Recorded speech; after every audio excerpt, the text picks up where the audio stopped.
Second drop catch in 2 overs. I would say that's a chance. Any chance that comes your way, you just might want to try and take it, because we've seen some magnificent catches in this format of the game. So definitely bowlers, they need to anticipate the ball being hit back to them. And well, that would make it 2 chances that have come Singapore's way. Half a chance, Andrew would say, but I'll take it as a full one. That's cut. But they'll find that there is man and deep backward point there who will take that one just for a single. And that will be the end of the second over. United States 21 for no loss.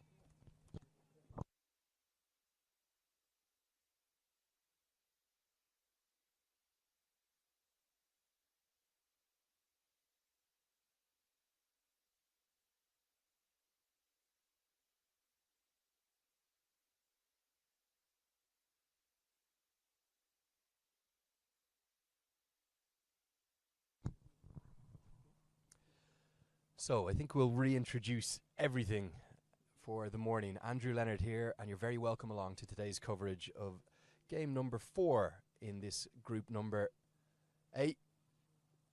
It is Singapore against USA. Singapore have won the toss, chosen to field first. We've had an all-action start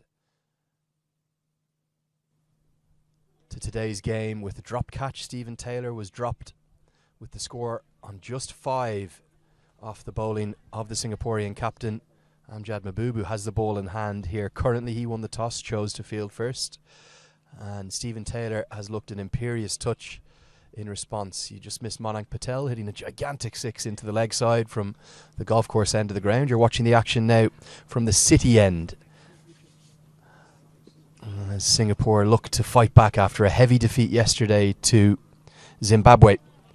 We've got the new Singapore head coach, Salman Butt, in the house as well, the former Pakistan opener, just walking around in front of our commentary position. Andrew Leonard with you here, and I've got the great man joining me again for the second day consecutively, Eli Tami Ripa. We're going to work on your surname pronunciation, Eli. That's what I have to do each evening, just keep repeating it. How are you this morning, my friend? I'm good, Leonard. Good morning to you, and good morning from wherever the world you're watching this game from. It's going to be a fantastic match that we're looking at. United States already getting off to a flying start, 24 for no loss, and this is after 2.1 overs. That's a good one. We've seen a real live start, Eli, to this morning's play. We weren't able to get the audio up until just now, but talk people through what's happened. We've had a dropped chance. We've almost had a return chance off Manan Patel. Big 6 hit and some very stylish strokes from Stephen Taylor. Definitely. Stephen Taylor dropped on 5, and do remember yesterday he was dropped around the 30s and went on to score his maiden T20 century. Something that all the teams that will be playing against him, that you need to take the catches that come your way. Manan Patel getting off to a fly as well. Big pull towards the leg side, getting the first maximum of the day. It goes big again. Another one onto the banks. 6 runs to Manan Patel. Seems to be in a very, very good touch this morning. He's not going to stick around to try and feel what's happening. He wants to utilize the power play. Yeah, this is a great shot, isn't it?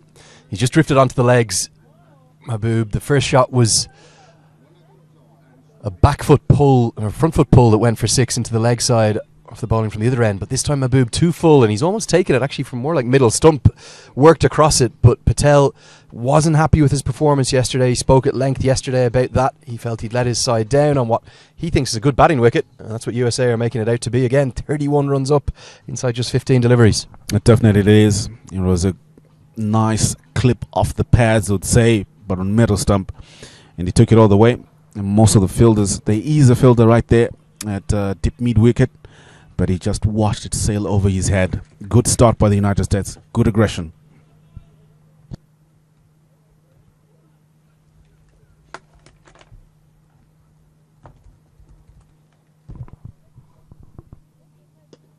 Driven straight to mid-off. Will just be a single.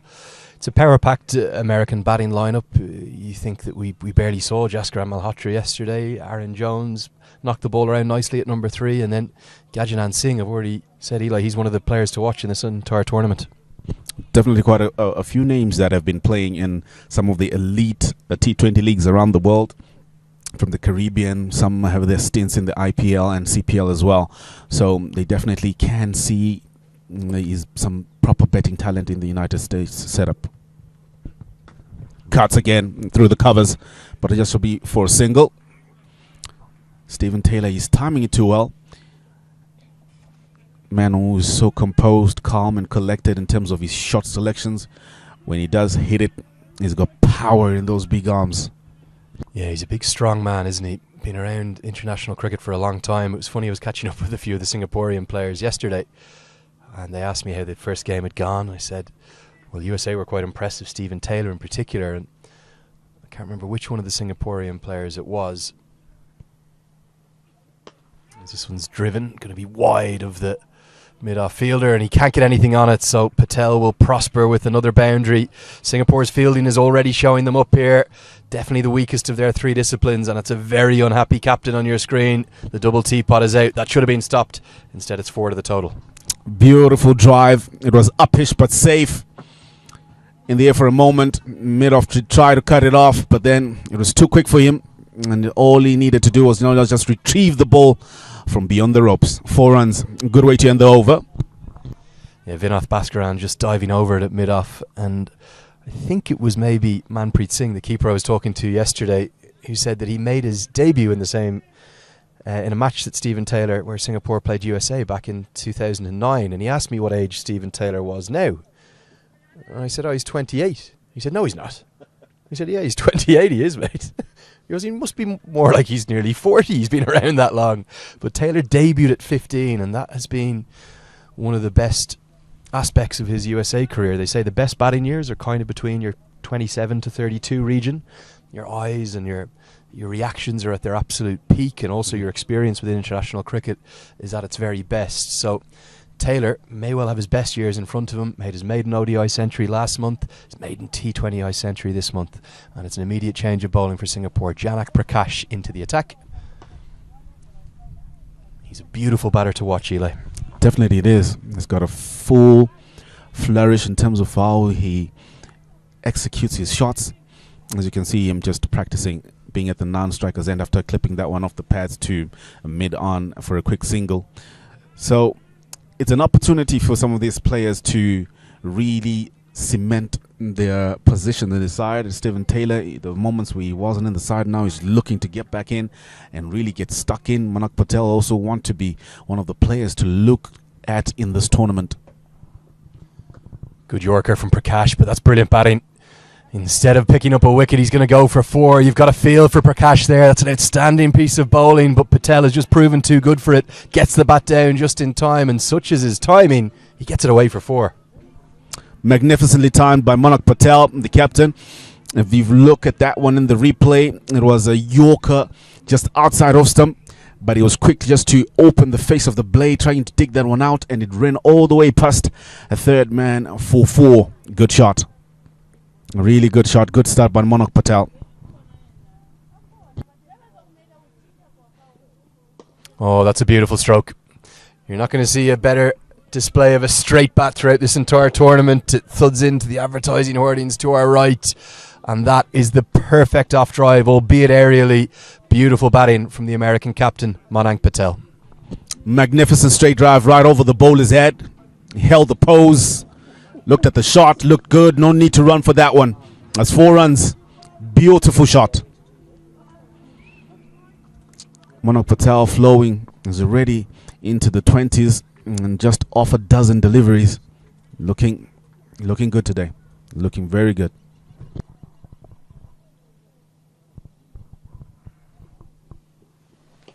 Just tries to overhit a little this time. Prakash, certainly the fastest of the Singaporean bowlers, has had some experience overseas, was signed up for the 2021 Everest Premier League. I was there with him in Nepal, really enjoyed that experience. He's fit, he's strong, he's full of talent, can certainly bat as well. But the problem is sometimes in T20 cricket, the extra pace you put on the deliveries, particularly in the power play, it can just go to the boundary and travel to the boundary all that quicker. He's under pressure, 10 from his first 4 balls. Well, if you do not have control over your lines and length, the quicker you bowl it, the quicker it will go to the boundary. And also need to be aware that these batters, you're not just bowling to any amateur batters. you're bowling to proper batsmen who will dispatch you early on in the power play. Thuds into the pad. I think it's going to be pitching outside leg. Bit of height is a problem as well, and no real interest from the umpire, who does signal leg by. Taylor almost handing the mantle to Patel this morning, the opposite of what we saw yesterday. I believe that's good strategy, because people will be expecting Stephen Taylor to be attacking more and focus a lot on him since getting that 100. But Monak Patel is just utilizing that switch of attention to Stephen Taylor, and he's looking to be the more attacking, of which I think Stephen Taylor would look to try and bat through as much as he can. Good pace from Janak Prakash. He gets out of his over. Just 10 runs coming from it. Keep your eyes on him. Youngster full of talent. As we get to the end of the 4th over, it's 48 for none. We're going to try and show you the 2 starting 11s today, and also give you an update on Big Ali Khan, who, I'm afraid it's not good news. He's been ruled out of the tournament with, I don't want to get ahead of the doctors, but what seems to be a fracture of some kind to the forearm. Really nasty injury yesterday. Ali, we know you're watching on from the team hotel. We wish you well in your recovery. Let's hope it's as swift as possible. Devastating news for him and all the American supporters. He's been replaced by Cameron Stevenson. You can see him there at number 9 on the team sheet. He'll come in and provide the pace bowling replacement. And for Singapore, it's the same side they've gone with again. A little surprising to see that. Maybe Singapore could have gone into their reserves, having been pummeled around by Zimbabwe. Well, probably they're looking at saying they did play quite against a strong side of Zimbabwe, and they're hoping that the side that they had selected against Zimbabwe is their best side, and saying let's choose to field the same side, being the best they have against a much strong as well United States. So that's why I think they pretty much stayed with the same unchanged side coming into this one.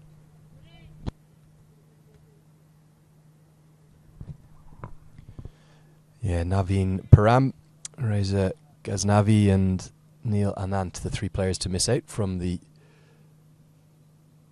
Singapore starting 11. It's the man who dropped the catch of Stephen Taylor, bowling to Stephen Taylor, who comes into the attack. Akshay Puri with his off breaks comes in. Always difficult, that, isn't it, when you drop a catch and the entire time you're watching the action and you're just praying for that batter to get out, Eli. Well, you'll be hoping that you're the one that will get the wicket and try and redeem yourself after dropping the catch. But you'd need to quickly get over that. This is T20. You need to focus on the job at hand. And right now he has an important job to try and contain the United States, or even pick up wickets for his captain in the power play. Hit straight to the mid-off fielder, but he's hanging on the edge of the circle because Patel has shown his power down the ground. This is your first real close-up look at the American side. How impressed have you been over the last day and a half or so? I've been quite impressive in terms of how they've executed their the way they go about their batting business. I'm sure in the bowling they did quite well, but they would want to do better. But it seems like it's a good or big over mid-on. Stephen Taylor strikes it clean. Didn't look to use too much power, but just get it over the man in the circle, and it runs away for 4. That's a good shot. Yeah, good cricket shot. That 50's come up inside 5 overs. This is brilliant batting, and again, so stylish from Taylor. The key here, just watching the replay, he's not overhit the ball, holds his shape, and mid-on knew immediately. Singapore are being smashed absolutely everywhere right now. 236 they conceded yesterday.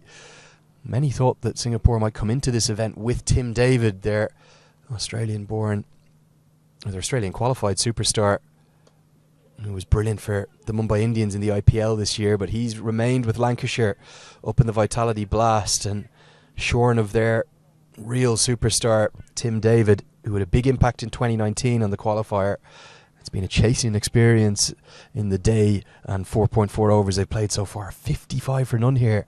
Yesterday, we saw a game where 88 played 89. What is going on? The qualifier is giving it all to us as always. Straight from Monak Patel, but it'll be deep mid-off will quickly cut that one, but they'll quickly run again for another single. They pick up 2 from that one. Good running, and that is good communication between the batsmen.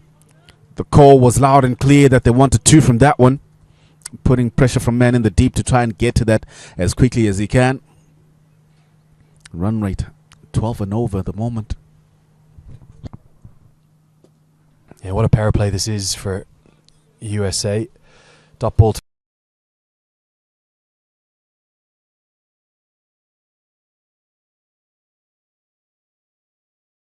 Close out that over. 9 runs coming from it. 5 gone, 57 for none.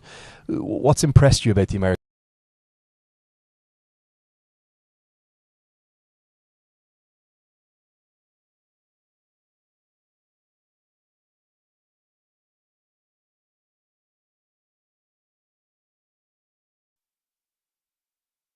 side? They're batting, they're bowling, they're fielding. What is it that you've really liked?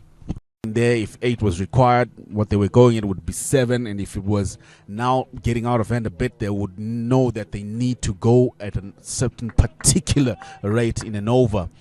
That's very impressive. Their bowling, the way that the captain used his bowlers around, now and again, noticing how his spinners would just be able to pull back Jersey until Asa Tribe just managed to explode and take Jersey to a really par score. Yeah, we felt it was probably about par. USA made it look a little under par with the way Taylor played, but it was really the latter stages of that chase where they made it look under par. And in many ways, I think that would have been a good test yesterday for USA if they, let's say, they'd restricted Jersey to 110. They might not have learnt an awful lot, but the way Asa Tribe played, 18 years of age, 7 sixes hit all the way around the ground, it actually put USA to the test. And really, the way they had to respond, it was thanks to the man who's on strike right now, Stephen Taylor, that they made sure they got the win. And he's going to just continue blazing away, isn't he? Very difficult to bowl as a spinner with mid-off or mid-on up, and he can pick either side of straight down the ground. This time he goes over mid-off. Another beautiful shot, and the new bowler is greeted with 4 more. That's a magnificent shot. A loose one in the slot. Not much turn. A huge strike to get the pitch of that one.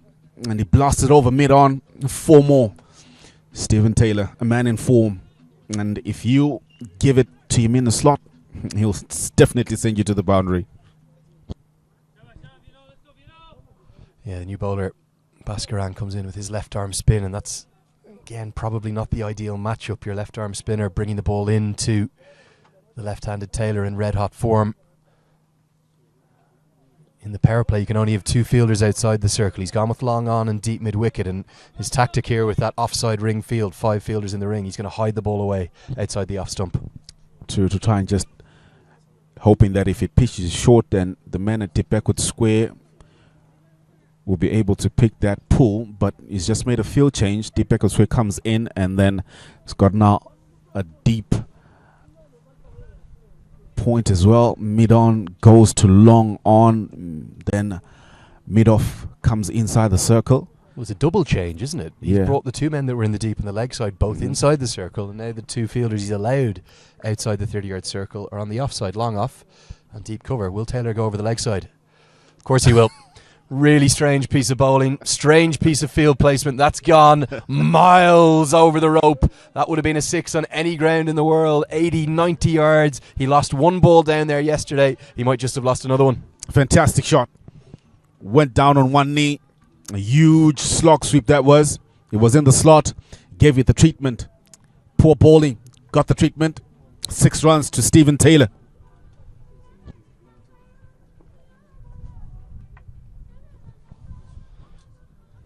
A good striker of the ball he is. Langton Ruseri having to do some stretches as the umpire right there. He'll have, by the end of the game, he'll have done a full workout. Just getting a message in from, won't give him a name check, he knows who he is, a man in North Carolina on the east coast of America, and I believe it's 3:57 a.m. That's the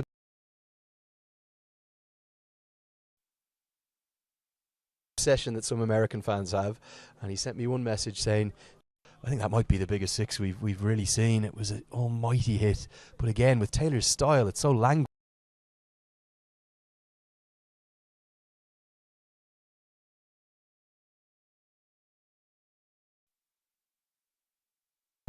Doesn't even look like he really went at it, and he's keeping wide ball.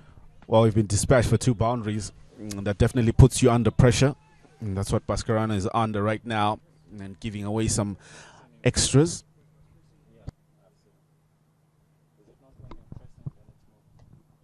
Cut away, but it's gone very square. Will the man at cover be able to cut it off? He will, and he's going to keep it to just a single. Good fielding.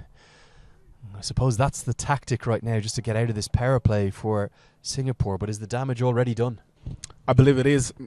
Looking at the run rate, they've been going at 12 and over. Any team in the world will take that during the power play. And I think it's going according to the United States plan. Blast through the power play and then look to create a base to launch from. Worked into the leg side. Should be at least a couple. It's going to be a good test of that outfield. How quick is it? Maybe just a little slower in the morning. It will speed up as any moisture that we see dissipates throughout the afternoon. Taylor's now caught up with Patel. The two of them going blow for blow. 35 off 18 and 30 off 17. Impressive batting this. Impressive it is, but what I like about it is the difference in the time of approach that they're using. Malhotra Patel is blasting his way through, while Stephen Taylor has only been dispatching the bat balls. It's been really impressive batting. You think about the great right-hand, left-hand combinations at the top of the order and how beneficial they are. That's what USA have. It's been a phenomenal power play, the highest, I think, of the tournament, certainly the highest of USA's tournament so far. 72 for none after 6. Action aplenty here in Bulawayo. Plenty of action, even at Queen's Sports Club Zimbabwe. I'll say that they're in a bit of a spot of bother. Going at 49 for 3 now. They've lost 3 quick wickets. There's always a twist in the qualifier. I heard Sikandar Raza yesterday saying we want to put down a statement in game 1. You can't get ahead of yourself at this level. It's so competitive. Everyone can beat each other. Make no mistake, yes, there was some big wins yesterday. Singapore went down to a heavy defeat. Jersey will fight and scrap. If they keep Zimbabwe under 150, it could blow this group wide open. Very wide open. Good action that we're having all around. A lot of Zimbabwean fans will not be happy about that. They'll be hoping that Zimbabwe would have just sealed their place in the semi-finals by getting a second win today and not be under any sort of pressure going into the last game of the groups. This is what I love about all of the iterations of the T20 World Cup qualifier since the T20 World Cup came to us, the first edition all the way back in 2007. It provides highly skillful, highly dramatic cricket. Every ball is an event, every over is an event. And yes, it's an abridged structure this year, which has been separated. Hopefully, in the next right cycle from 2024 through to 2031, we'll return to a full qualifier where all 14 or all 16 teams come together in a bit of a carnival of associate cricket. Great events in 15, in Ireland and Scotland in 19, in the UAE. This one's hit out towards the cover fielder. Will just be a single, but it's been matched here in Oman in February and now here in Zimbabwe in Bulawayo. Fantastic. Bulawayo is a beautiful city. It's chilled. It's got a very nice vibe to it. Magnificent venues that the games are being hosted in. And beautiful people as well around the city.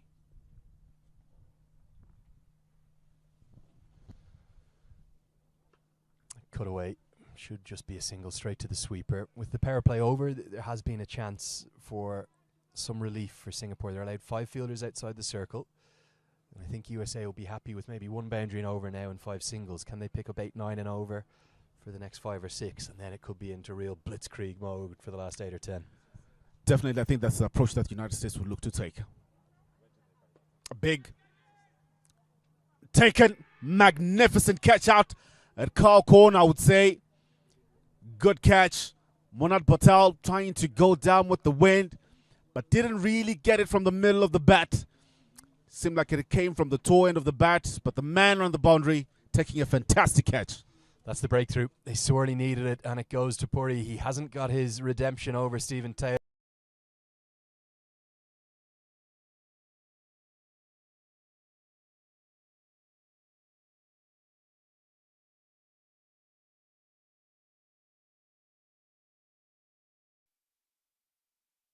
But he has found a way to dismiss Malhotra Patel in the 26. Patel will be disappointed to have gone, but he's played a fine hand. 39 coming from 22 deliveries. Plenty of power and action in that. He does get a good clap from his USA teammates on the side. USA well on top, but Singapore, they need to fight back quickly. And a good way that they are fighting back. There's nothing that brings you back into the game than getting a wicket after especially breaking such kind of a strong partnership that Malhotra Patel and Stephen Taylor had built up of 76 runs. USA 76 for 1.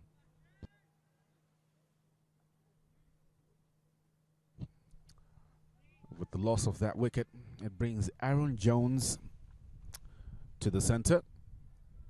Stephen Taylor will be on strike because the two batters had crossed when that catch was taken.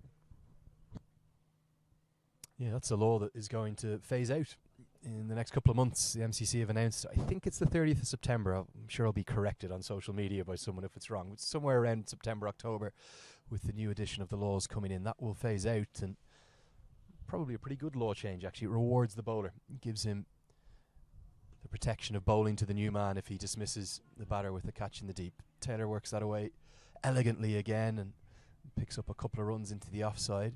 He's such a stylish timer of the ball. Very stylish. If you see what was key in that shot, his ability to get to the pitch of the ball, huge stride, and didn't try play hard at it, just pushed it and was able to plug the gap and pick up 2 valuable runs.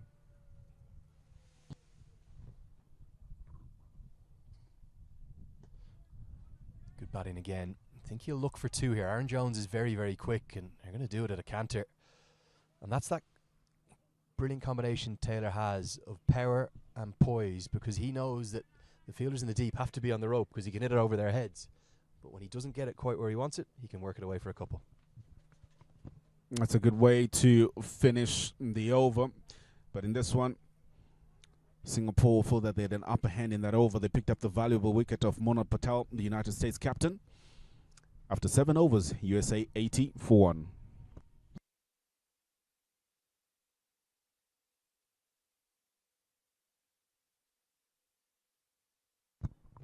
Here's a look at the USA lineup today and their batting cards so far.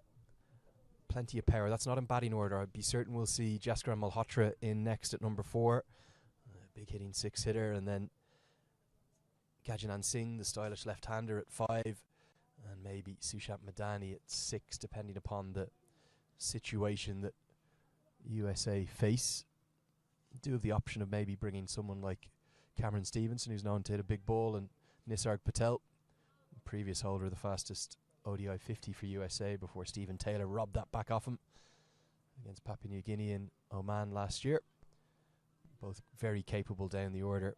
Patel in particular, I thought, bowled beautifully yesterday, the left arm spinner. He made a big difference. Aaron Jones gets his account underway. His first delivery gets off the mark immediately with what is going to be a couple. Poor piece of fielding. Singapore being put under pressure in the deep.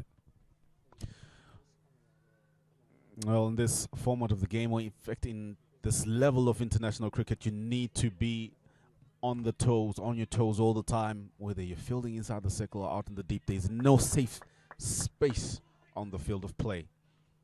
And the United States utilizing some fumbles out in the deep to pick up an extra run.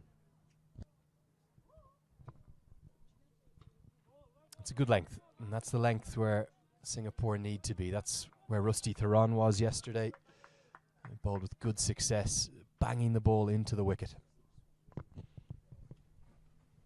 Aaron Jones not a really tall player, so if you just pull it back off a length a bit and keep it straight and quicker, it might just get to him a little bit at an undesirable height, but he was just able to ride the bounce off that one. But at the same time, you're just not looking just to have dot balls, but pick up wickets as well as the new man that is in. Try and get him earlier on as much as possible. Good stop. The backward point, it needed to be stopped as well. If he's missed that, it's going to fly away for 4. Singapore trying to fight back. That's good play, good fielding. You might just need to get that one as quickly as much as get it the first time if it's hit at you, because any sort of fumble out, we've seen how quick these two run from yesterday. They run well in between the wickets. That is Aaron Jones and Stephen Taylor.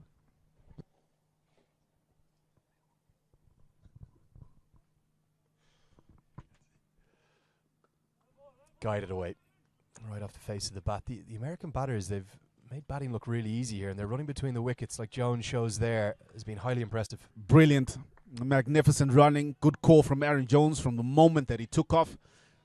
He was clear that he wanted 2. It really puts the pressure at third man. And ball coming straight at you, but they're still able to run 2 off you. That's good running. Good running. Aaron Jones, fit as a fiddle, 27 years of age, but look at his running. He could actually challenge Usain Bolt for the 100-meter record. Lots of media attention in this American side. Really, they do stand on the brink of history. No American team has ever gone to a World Cup of any kind at a senior level, men's or women's. They did appear in the Champions Trophy all the way back in 2004, but that was it's a very different genre or era of American cricket, really. It was a group of players in their late 30s, early 40s even, that were representing a team that was a little bit dysfunctional, to say the least. Now they've got a fully professional setup. Vast majority of these players here for USA are all full-time cricketers. Edged, and it's going to be going just wide of the keeper, who hasn't put in the dive. And look at the frustration from the Singaporean fielders. They're wondering, why hasn't the keeper got a dive in for that? Surely you have to give it a shot. He's got nothing on it. It runs away for 4. Well, Stephen Taylor looking to cut that one. Gets a faint edge. Oh, that's a chance that is going to begging. The wicketkeeper should have stretched his hand out just a little bit. He would have been able to catch that one. Missed opportunity. Rewards the United States with 4 runs. After 8 overs, it's 89 for 1. Well, I'm going to call that a chance. I think the one that was hit back to the bowler earlier was a difficult chance, but you have to give yourself and your team some kind of an opportunity. Manpreet Singh, the wicketkeeper batter, at least put in the dive. Who knows? It might just cling in the webbing of the glove. It's Stephen Taylor as well. It's the big wicket. And such frustration for Singapore as USA continue to go at over 10 and over. I did say yesterday that, you know what, you need to put in everything. Throw in the kitchen sink. If an opportunity comes your way, be eager to take it. Make an attempt at least to go for it. You never know. It might just stick in your hands. Puri's going to continue, the sole wicket taker so far, with his off breaks. He's bowled with nice energy, but he's also been treated with some beautiful batting, and I think the outfield's so quick, this is going to go for 4. Just using the pace of the delivery, 0 risk to the shot. Clever batting from Aaron Jones. That's a beautiful stroke. Aaron Jones timing that one magnificently, just putting it beyond the man inside the circle, a short third man. Try to chase after it. This is a quick outfield, as did we say. As the day goes and the dew wears off, it's lightning fast. Exhibition of batting we're witnessing. Batting of the highest quality from USA. Remember, this is a side that, missing 5 or 6 players due to COVID issues in December, beat Ireland, beat a full member nation for the first time. I think this is a side that will belie their ranking in the ICC T20I rankings. They're ranked the lowest of the 8 teams here, 26 or maybe 28th in the world. They are showing up those rankings as really being no more than a guide at best. If they make it 2 from 2 here, almost certainly into a semi-final, 1 game away, Eli, from a maiden World Cup. Well, it's too early to try and call it, make it 2 for 2. It might change in a space of an over or 2. Lose a few wickets and you never know, the story might change. Oh, under edge, just thuds into the leg of the keeper. It's bowled nicely, Puri. Got to give him some credit, especially facing the onslaught from the American batters that he has. Well, Aaron Jones just wincing a bit there. He's seeing that as a missed opportunity to cut it away for a couple.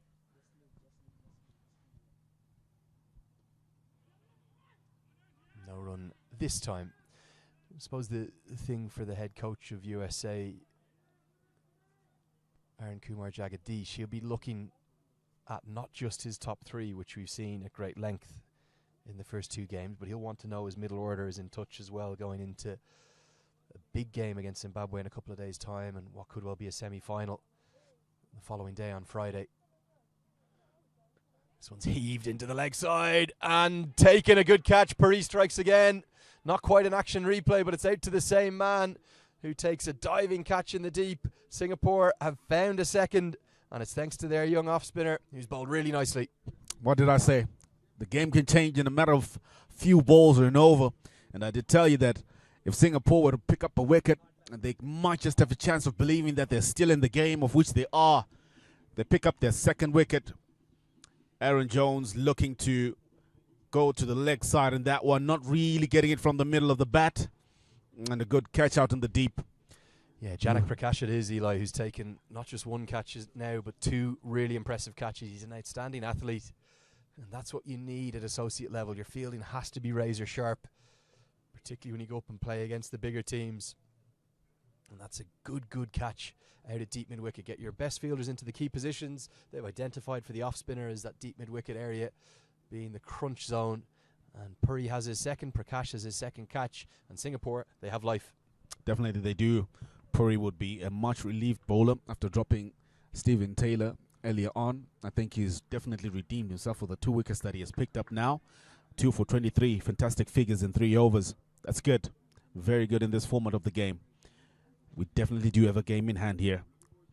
If Singapore will just pick up a few more wickets, make inroads into United States middle order, of which none of them have really seen any batting action coming into this second game, we could have a good game at end.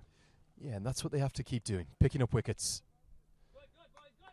They'll know that Jaskaran Malhotra will look to score quickly as well, but he'll also give up chances. That innings of 173 not out that propelled Malhotra onto the global stage and included those 6 sixes against Papua New Guinea. He was dropped 4 times. People don't remember that. They don't look at the record books and go, oh, well, he was dropped. But he was. So he can give chances early as Taylor works this to the left of Janak Prakash. And because Prakash is so imperious in the field, he'll keep it to a single. But Malhotra can give up chances. Stephen Taylor right now is simply incredible, though. If you were to look at the last shot that Stephen Taylor played, the way that he held his pose, his head was straight, and he just clipped it, not looking to overhit it, and it just went straight down to mid-on. That's how you need to play it on this pitch. Don't try and hit the ball too hard. Just pick the gaps and you will get runs off it. But if you do get bad balls, dispatch them with disdain.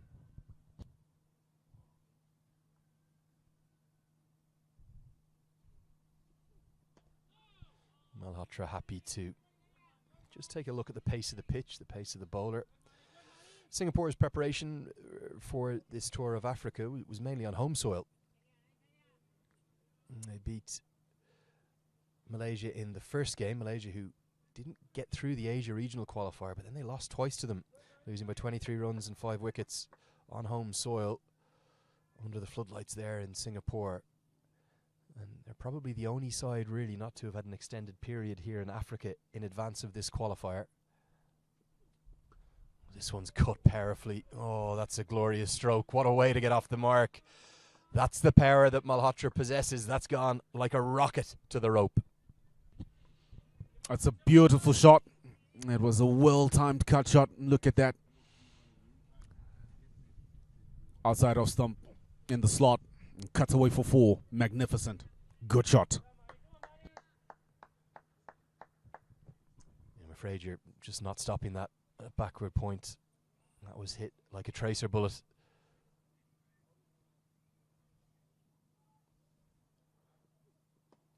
Happy to just guide it away for the single.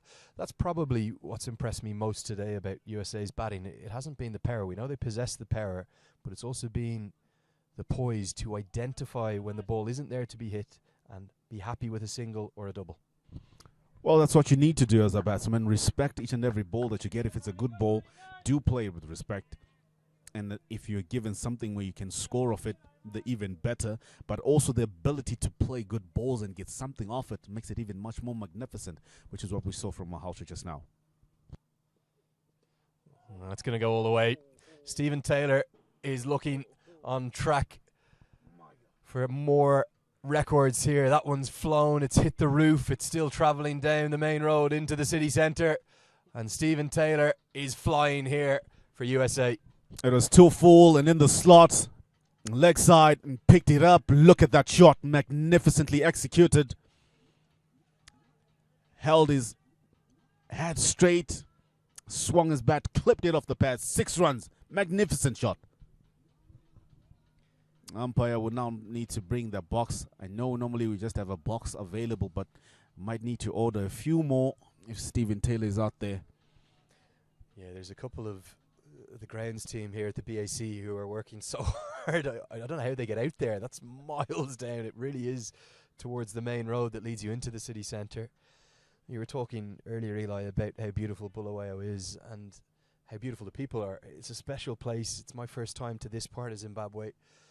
My first trip here to Harare was curtailed due to the Omicron variant during the women's qualifier. I didn't get to experience the country properly. This is a special place. It definitely is. We'll talk more about after this ball. He's going to pick up 4 more. This is brilliant batting from Stephen Taylor. He's going to go to 50. It's come off 25 deliveries. He has slain the Singaporean bowlers to all parts of this Bulawayo Athletic Club. And for a second consecutive day, he's punishing aside for a drop chance. 6 4s, 2 6s. Stephen Taylor is at his brilliant best here in Zimbabwe. Well, it's the story in this format of the game that you drop catches nearly much of the time. The batter goes on to punish you for that drop catch. Getting a second chance of life, that is Stephen Taylor, and he's used it to perfection, getting 51 runs off 25. And we're at the halfway mark of this innings. 10 overs gone. United States 111 for 2. There we are here in Africa, in beautiful Zimbabwe. Special place, Bulawayo. Little 2-second tale for you from this morning. I had a long sleep last night. I needed that long sleep after that big journey down. I must have slept for 10 or 12 hours. It's a little tardy getting going, and it's about a 15-minute walk from my accommodation. As I came out onto my road, a car went by. I stopped him. I said, "You couldn't do me a big favour and bring me down." He didn't even blink his eyes. He said, "No problem. I'm going that way anyway." In I jumped, and I was straight to the door of the BAC. It's the kind of hospitality you get here in Zimbabwe. Stories like that wouldn't be uncommon. No, definitely. And you do remember that when you did come at the airport, you were picked up by a wonderful family that, you know, just came through to welcome you into this country. Yeah, we got to give him a shout out. What a man. Strauss was his name. A little bit like Andrew Strauss, he told me. He said, just remember the England captain. He lives and works in Qatar, right, but his full family, his 3 girls and 1 boy, are back here in Bulawayo, where he grew up. And he's working in construction as an engineer there in Qatar. He's actually been helping with the FIFA World Cup stadia. Fantastic. And I'm sat next to him on the plane. As an Irishman, we talk to anyone. We got chatting about the cricket. He loves his cricket.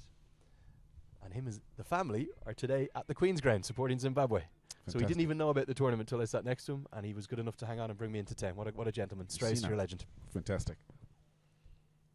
Great hospitality, and also some fantastic scenes that you and place or scenic routes that you can take around. So during your rest day, you might just take a trip down to Matopa's. Just a 20-minute drive from here. It's got the world's best view, apparently. Smashed. That's obliterated, and that is gone miles out of the ground, nearly thuds onto the roof of the BAC. As soon as you go above the eye line of Malhotra, he's going to smash you for 6, and Puri's gone too slow there. Malhotra says thank you very much, his first maximum. Well, that's going to be retrieved from the other side of the ground. 6 maximum. Good shot. Really didn't try to hit it that hard, but, you know, just the full flourish of the bat that we saw. And it went straight right into the tree just above the clubhouse.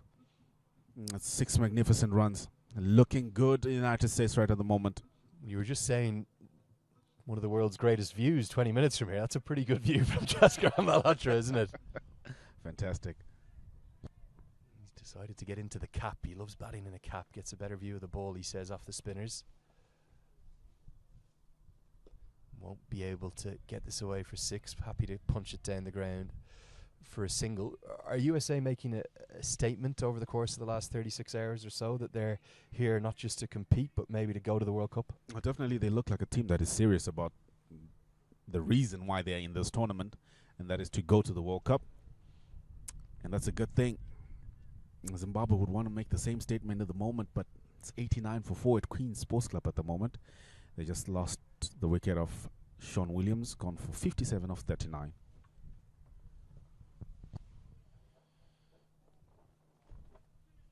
Yeah, we will talk a little bit more about the tournament as Puri closes out his spell. He's going to finish with 2 for 31, the only wicket taker so far. And the way we'll describe the tournament, Eli, it's going to be easiest if we take a look at the points tables. So everyone's played one game, one completed match so far. You're watching the Group A action here from the BAC, whilst at the same time over at the Queen's Sports Club, Zimbabwe are taking on Jersey. And it's a very simple structure to this tournament. There are 5 game days, but only 4 of them really matter in terms of the qualification structure. 3 group games will decide the final group placings, and the top 2 in each group go through to the semi-finals. And then it's a crossover semi-final. First in Group A will play second in Group B, and then the reversed first in Group B will play second in Group A. So right now, if the finishing placings ended as they are currently, it would be Zimbabwe versus Uganda and USA versus Netherlands for a place at the World Cup. And really, that is the game that matters on Fantastic Friday at 1:30 p.m. local time. It will be one game to decide who gets on the plane to Australia. Definitely does. But yeah, 2 tickets up for grabs. So even if you do finish second in the tournament, you will be happy that you will be making it to the World Cup. So you still do deserve to be on the winner's podium. Well, you could lose the final by 200 runs. It doesn't matter. You're still going to Australia. Changing bowling. And this one is going to be heaved away for 4. A real drag down from Krishna to start his spell. You cannot bowl there to Stephen Taylor with the form that he is in. Oh, Krishna, a loosener, you would say. As you can see him taking off his jersey right there. Dropped it short. Stephen Taylor, man in form. He was happy to accept that delivery and picks up 4 magnificent runs.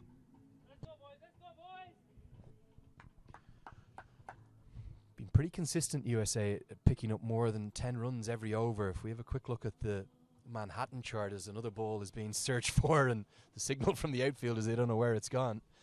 Almost every single over having more than 6 runs taken from it, and plenty of big skyscrapers up above 10 and over. Probably the most impressive thing is being that yesterday it was a bit of a one-man show, wasn't it? It was the Stephen Taylor show. Yes, he's contributing today again, but Monank Patel's strike rate well up over north of 150, and Malhotra, if he's there in 5 or 6 overs time, his score is going to be well north of 200. I think if I am to put it all on the line, I think Singapore might suffer the same fate if they're not able to rein this in and what they went through against Zimbabwe, because at the halfway mark we're only on 123, and the United States have already do have about 8 wickets in hand, and that's a lot. And there's still Gajanand Singh to come through, quite a lot of batting power to come in that batting order for the United States. Gajanand Singh had the highest strike rate of all of the batters in the 6 warm-up games that USA played between Windhoek and Harare. Are they showing the benefit of having that extra time here in Africa? Well, I think it's just more than that. I think it's also in terms of how they have prepared over the years, building up a side that's as good as the one that they have at the moment, which is quite a key thing in all the formats of cricket, because it all pays off with time in terms of how much you put into it. You might just have players, but it takes time for them to gel and understand the concepts of the game and how you need to play it. Nicely bowled by the leg spinner, right on the money. Slow through the air, generating good turn as a consequence, but if he gets too full or too short, you'd think that both Taylor and Malhotra will punish the leg break bowler, probably bowling maybe 45, 46 miles an hour, very slow through the air.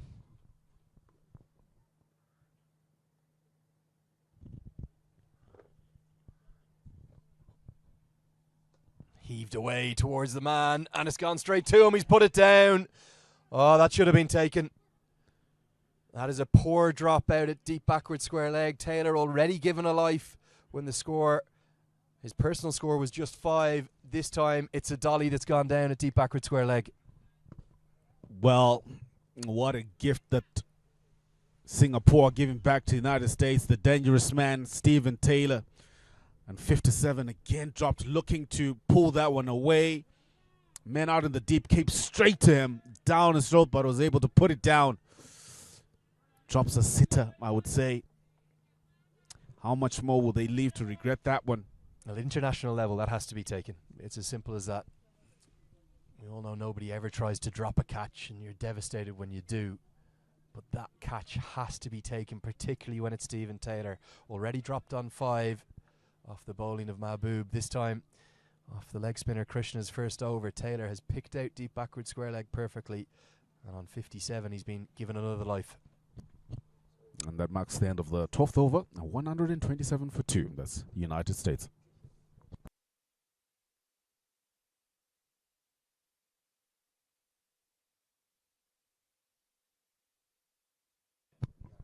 Here's another look at the drop. It was a bit of a long hop, wasn't it, really, from Krishna? It's what the leg spinners can do for you. They can create opportunities, and that, for me, like, it just has to be taken. So for any youngster who was watching that, the way in which he tried to catch it from the side, he needed to be under the ball so that you could brace yourself that if it bounces off you like that, it can bounce either off your chest onto your legs, and you're able to cup it and take it back. Always seek to try and get under the ball all the time.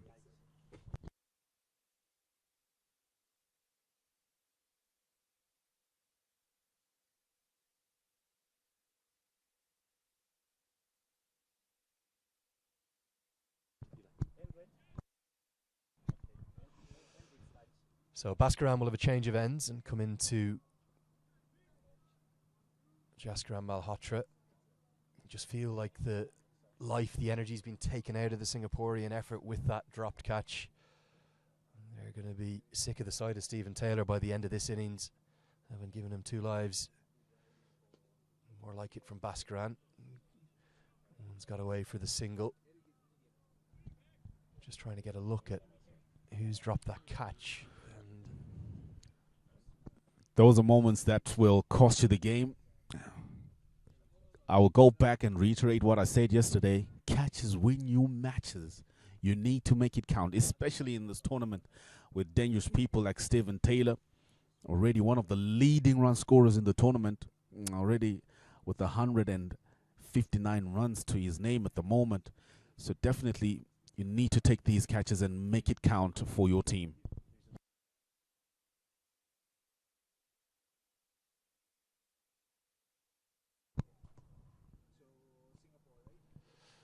Straight to the backward point fielder. That's the man who put down the catch. That's Desai, Aman Desai, who dropped that catch out at deep backward square leg. He's at backward point now.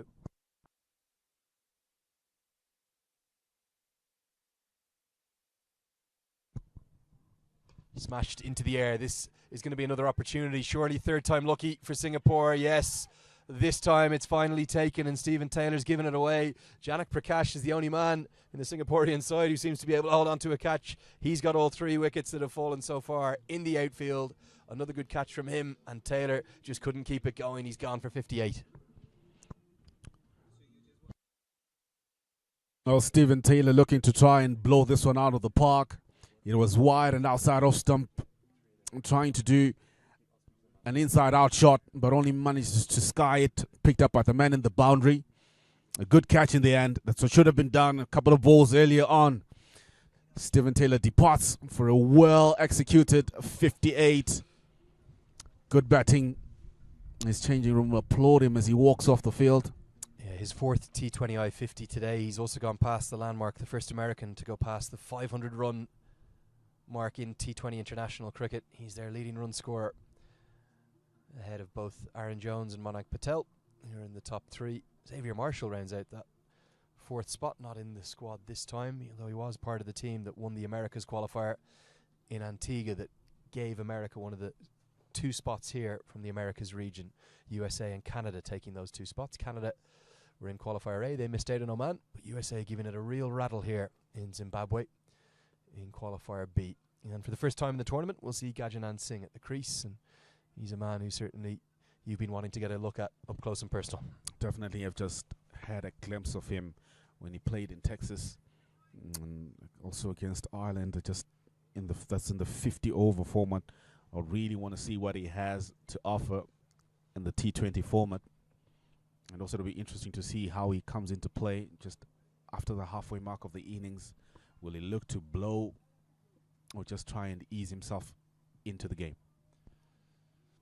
Beaten outside the off stump to start with. That one's kept a little bit low. And a good over from Bhaskaran finds a wicket, and just 2 runs from it. The tightest over of the entire innings. The first time now USA have dipped under 10 and over. It's 129 for 3 after 13.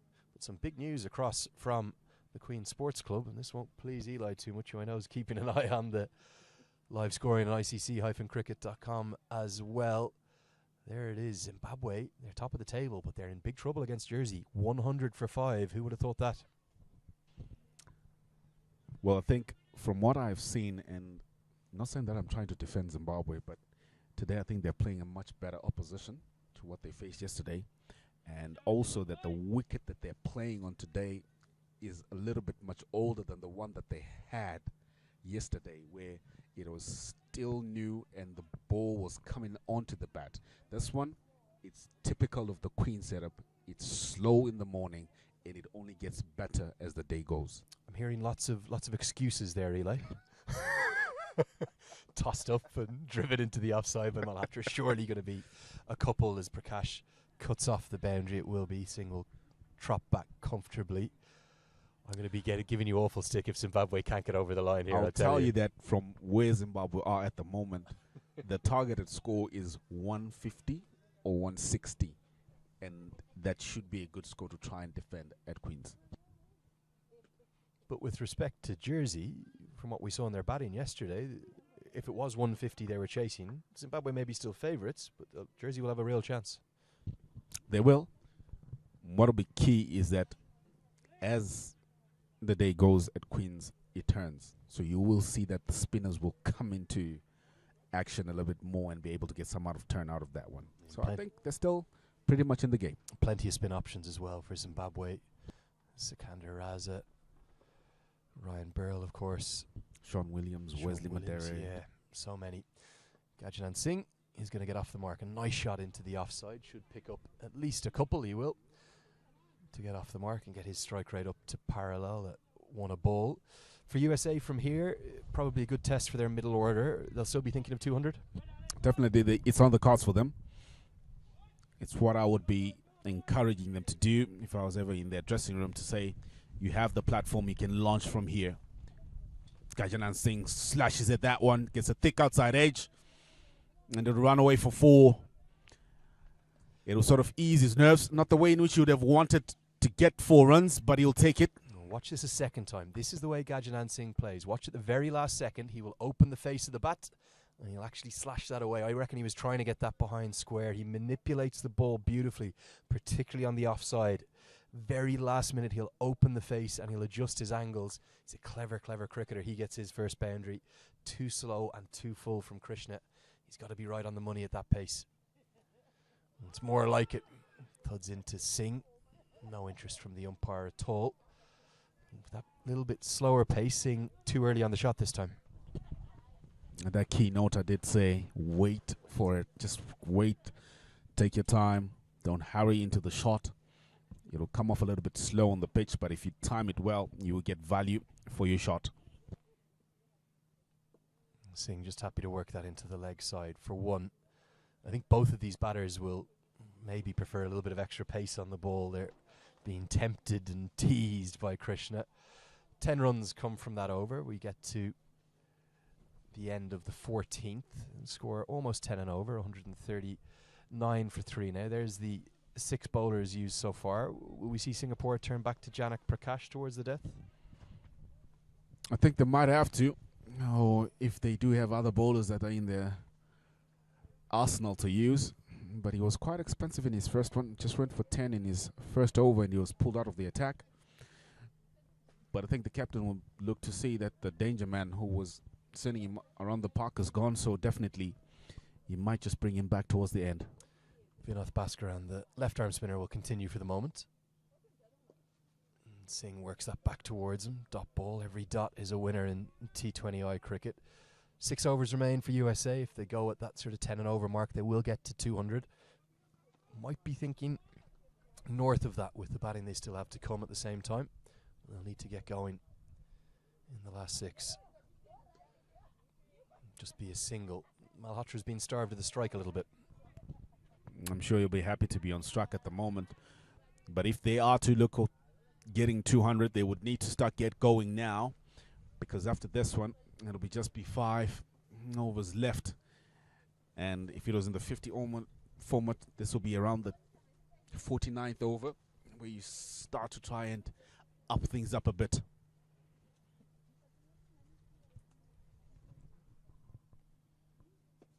Worked into the leg side. Looks like they'll want a couple here. And again, pressure's been put on the outfielders every time. It's not directly to them. That's good running. Malhotra happy with 2 a ball. So a fielding tip for that kind of a situation is that if you are fielding out in the deep and you're running towards the ball, don't raise your head to try and look at where the runners are or what the batters are doing. Just go for the ball and send it in. Because the minute when you raise your head up and then try to look at the ball again, you will fumble. Get yourself into trouble, don't you? Was watching Jaskaran Malhotra very closely in the warm-up. He was down at one of the 7 or 8 beautiful grass nets that there are here at the BAC, and Rusty Theron was throwing off spinners at him, because that's what they felt that Malhotra was likely to face in the middle order. And the focus and the intent that not just Malhotra had, but Theron had throwing to him, was talking to him about the start of his innings, where he was going to target. Singh goes through the offside for what's going to be a single. And every ball, they were adjudging, was it a single, was it a 2, was it a dot, was it a boundary? And Theron was judging him harshly. Always need that. Don't be easy giving runs away. They don't come easy out there. You work for your runs. It's an exciting time for American cricket. You look at the progression and developments there across the United States. It all started back in Namibia, gaining ODI status at that World Cricket League 2 event, where 4 of the 6 teams took ODI status, and 2 disappeared really into the ether down to the Challenge League. Good tight over that one, just 6 coming off it, 15 gone, 145 for 3. Hong Kong and Canada were the unlucky sides to miss out, but you'll have seen the developments in America. Minor league cricket has come on board the last 2 years, the 2nd season this year. Talks of the Major League starting next year, a real proper franchise event with 6 big teams. Is it the kind of next big destination for the sport to grow in America? Definitely has the potential to grow, to just either even just changing the name from it being a minor league to calling it Major League Cricket. It has the potential, even if it might be minor, but I think they just need to give it that tech name of saying it's Major League. You know, I think on that, what they're doing is a two-pronged approach. So minor league is their kind of, let's say, their vitality blast, their domestic structure, their very basic level. 26 teams across the country, all the way from Los Angeles to New York, in 2 conferences, playing nearly 200 games across 10 weekends of the summer. And then Major League next year will be the kind of, let's say, a mini Caribbean Premier League or a T20 or a mini Big Bash, with 6 full franchise sides, some of the big stars from around the world coming in. And it's a long journey, because you've got to develop those facilities, develop those infrastructures, as we do see Janak Prakash come back into the attack from the golf course end.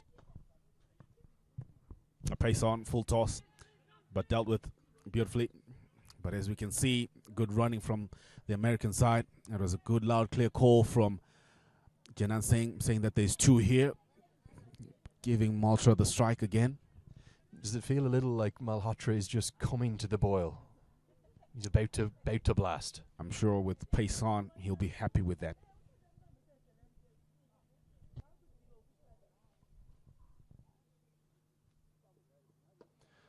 Yeah, there's a little bit of the power from Malhotra. It's gone straight to the long on fielder, so it will just be a single.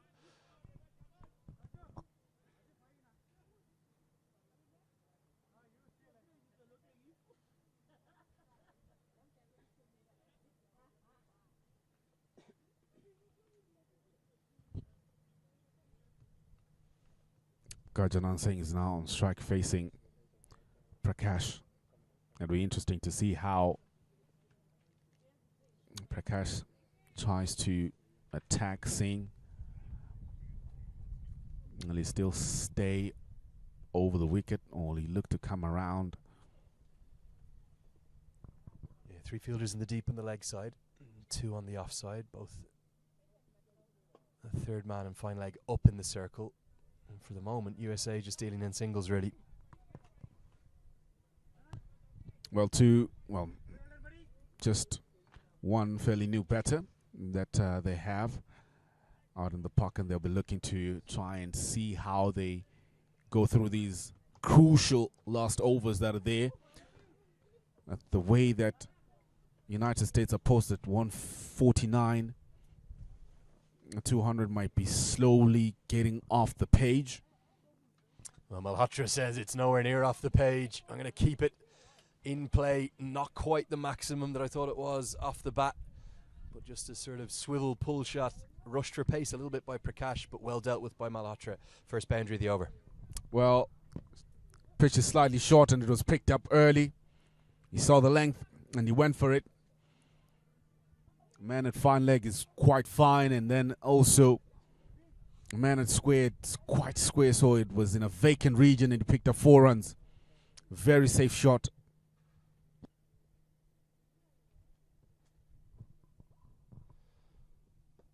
Worked into the leg side. Should be just one.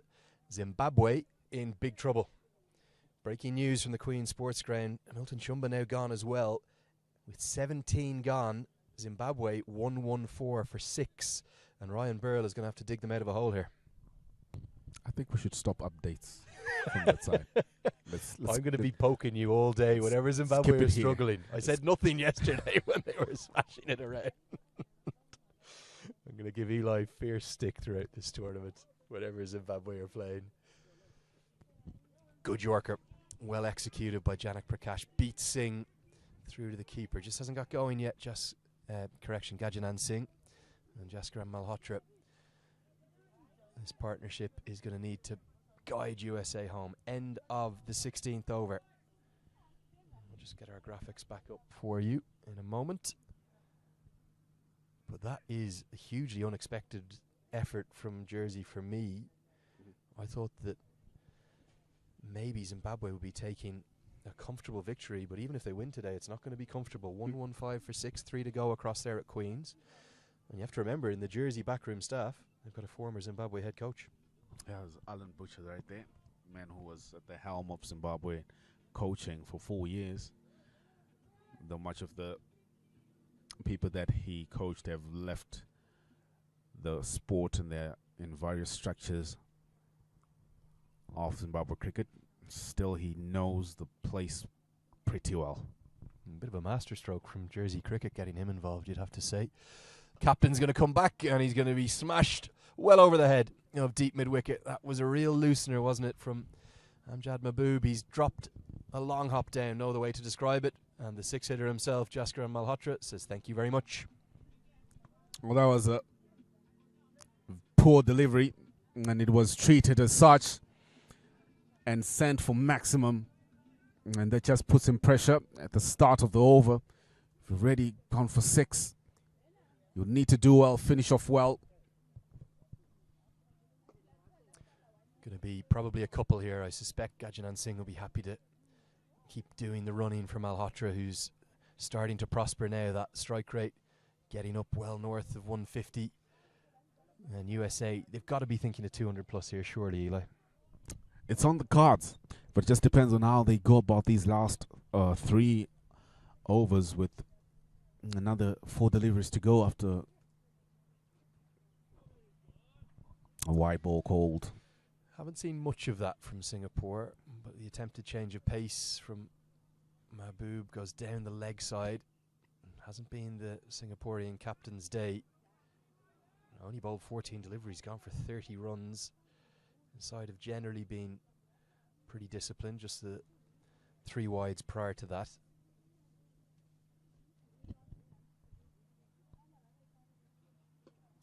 Happy with a single this time as Mahboob looks for the block hole. For Singapore, heavy defeat yesterday, possibly chasing 200 today. They've got it all to do. It's a lot. It's a tall order. They need to change their mindset thinking. They need to just forget about what happened yesterday and then just focus on this game at hand and look to play to the best of their abilities at the moment. And certainly for USA, having lost the toss, they're going to be really pleased with their effort. You can see why Singapore bowled first. And this one's gone into the sky. Hasn't been Gajanand Singh's day. And he has given it away. Probably not the best delivery either. Was there to be hit, but it's come off a top edge straight to the fine leg fielder. Singapore have their fourth. Well, it looked like a terrible delivery that was about to be dispatched. But however, he was halfway through the shot. I'm sure his eyes lit up and saying that he would dispatch it, but it was slow through the air. And he got a top edge and a simple catch by the man in the circle, the third man. Well, it's a wicket that they will take. And they will take it because it's Gajanand Singh gone for 10 of 10. United States 164 for 3 at 16.3 overs. Yeah, simple catch held by Arjun Malhotra. And bring Marty Kane to the crease, the left-hander. We saw him with the ball yesterday. And get his opportunity with the bat up at number 6. So it won't be Sushant Madani. They'll hold Madani back and go with the left-handed all-rounder Marty Kane, who hits the ball into very unorthodox areas, loves to ramp and scoop and use the pace of the ball. But I think really his job with just 3 to go after this one is to get Malhotra on strike primarily. As Malhotra gets a little bit of a top edge, but he's got more than enough of it to get it away for 6. Mahbub continuing with the short ball tactic, the second 6 of the over. It just picked up a wicket, but to Malhotra's extra power, it goes for 6 more. An expensive over with a wicket in it. It pitched it short, hoping for a similar opportunity. Maybe if just the ground was just a little bit much bigger, like Queens, the catch would have been taken. But here at BAC, that one flies over the fielder for 6 maximum. Definitely wasn't out of the middle of the bat. Don't think even close to the middle, in fact. And Malhotra on that swivel pull shot that he enjoys, he's moved to within a boundary of a T20 I-50. Been a good knock this from Malhotra, just what USA have needed. Oh. And he smashed that straight to the man. It's been put down. Would you believe it? The 4th catch we've seen drop today, and yet again it's the same man. Again it's been Aman Desai who's put down the catch. He dropped Stephen Taylor. He's now dropped Jaskaran Malhotra. Mahbub pitching it short.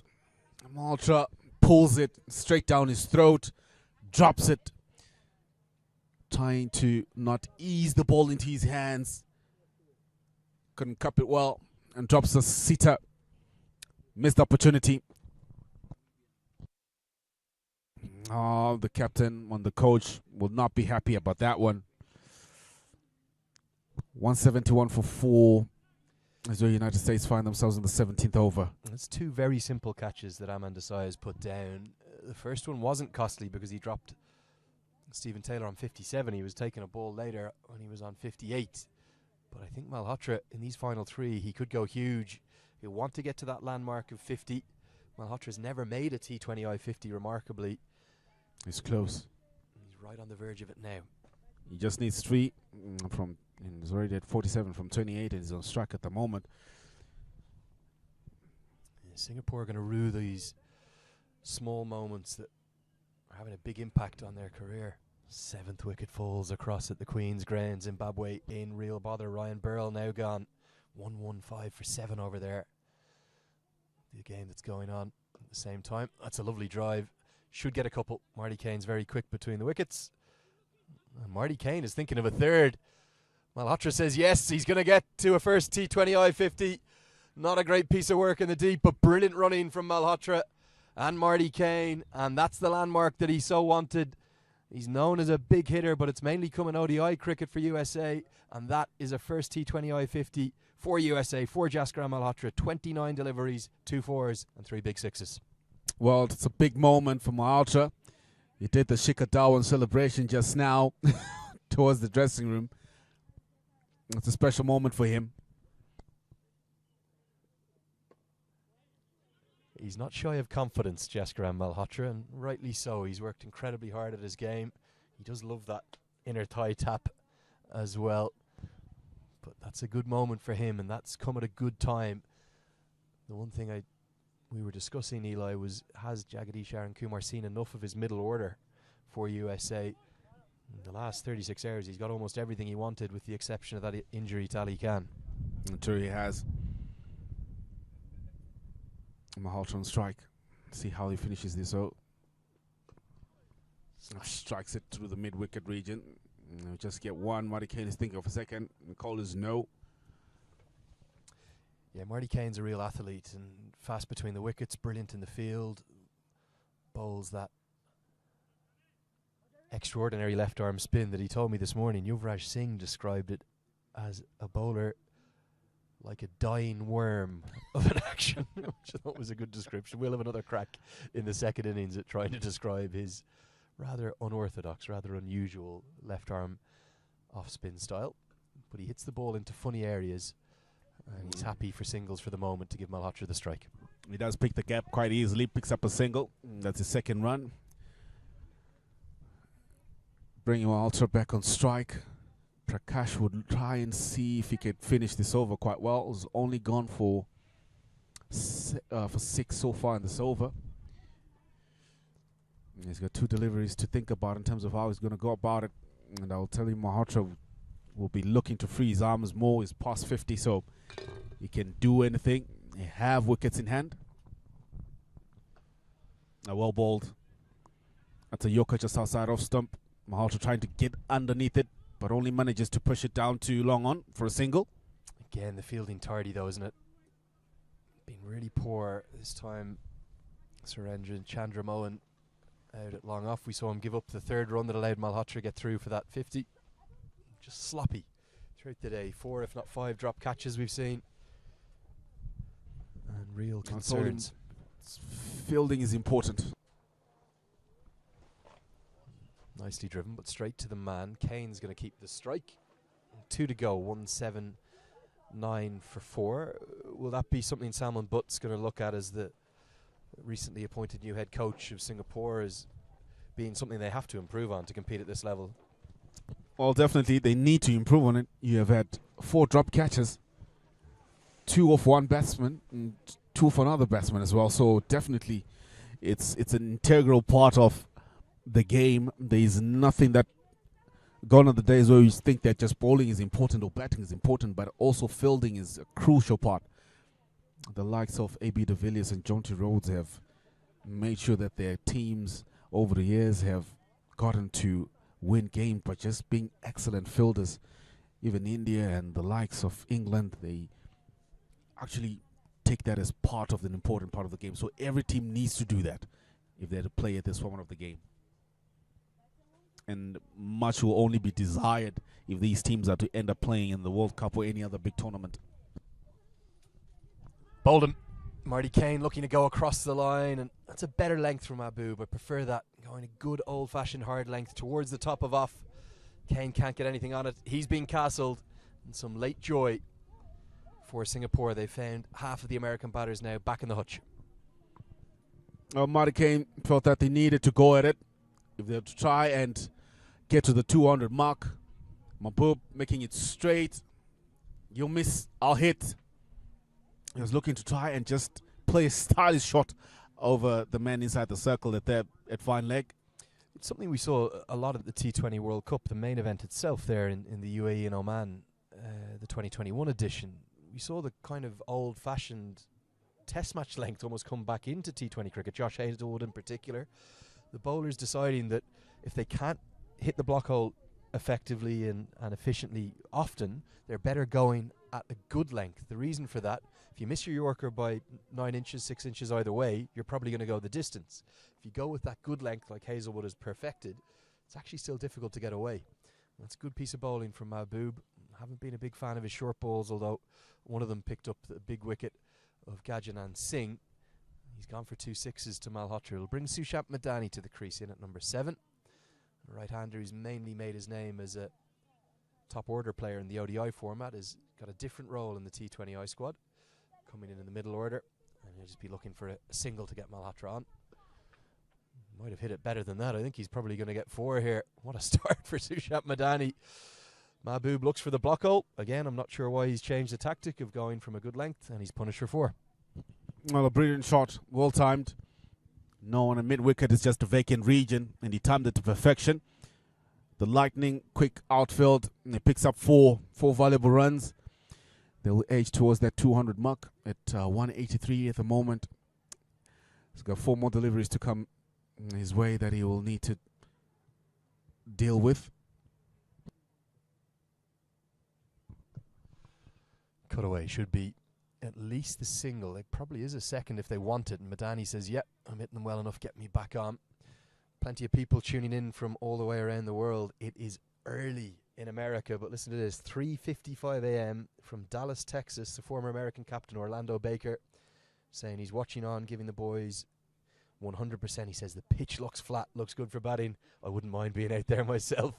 42 years of age, the great former captain of USA. It was great to see him in Texas. And been a great dynasty of cricketers come through the American system. Orlando Baker, one of the very best. Hit into the sky.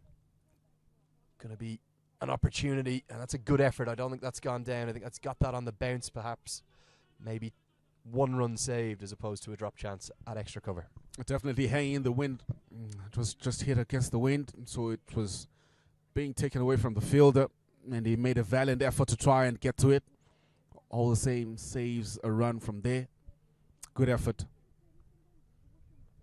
A good effort out in the deep. You need to give it your all. If you're not going to get there, attempt to get there. Yeah, good striking and a good impact. A little cameo from Madani. 9 off 3 balls. You can't ask for much more than that. And he's got Malhotra back on, not just with a single, but with a perfectly timed 3. And it'll be wide outside the off stump. Mahbub, what's he looking for there? The wide Yorker? An attempted wide Yorker, but I'm sure he should just go back to the length that he was bowling at initially. Make the batsman come out to you. Don't put it in the block hole. Don't put it in the slot. You're getting towards the, the latter stages of this, or the final stage of this innings. 8 deliveries left for USA to get up over 200. That's a big strike. With shots like that, they're going to do it easy. Smashes into the perspex just as well. That's perspex and not glass. That's where the match officials are. They were ducking for cover. We'll be talking to the match referee later. He was sprawling in the box. Big 6 from Malhotra. That was a full toss. And he hit it well. Hit it with power. Came off the middle of the bat. Bang into the perspex. He's proved my point. Missed the Yorker by 9 inches. It goes the distance. Short ball smashed down the ground. Long on is in action. And he does take the catch. So the short ball does work for Mahbub. He's persisted with it. He's going to pick up 3 wickets. He's been very costly. He's gone for 54. But he's got the big fish. He's got Malhotra, who falls for the same score as Stephen Taylor. He's gone for 58. Holds out to long on. Well, a magnificent knock from Malhotra. Getting 58 of 32. Was trying to power hit this one out of the park. And went try to go straighter. And mid-on was well posed. And took a magnificent catch. Well done.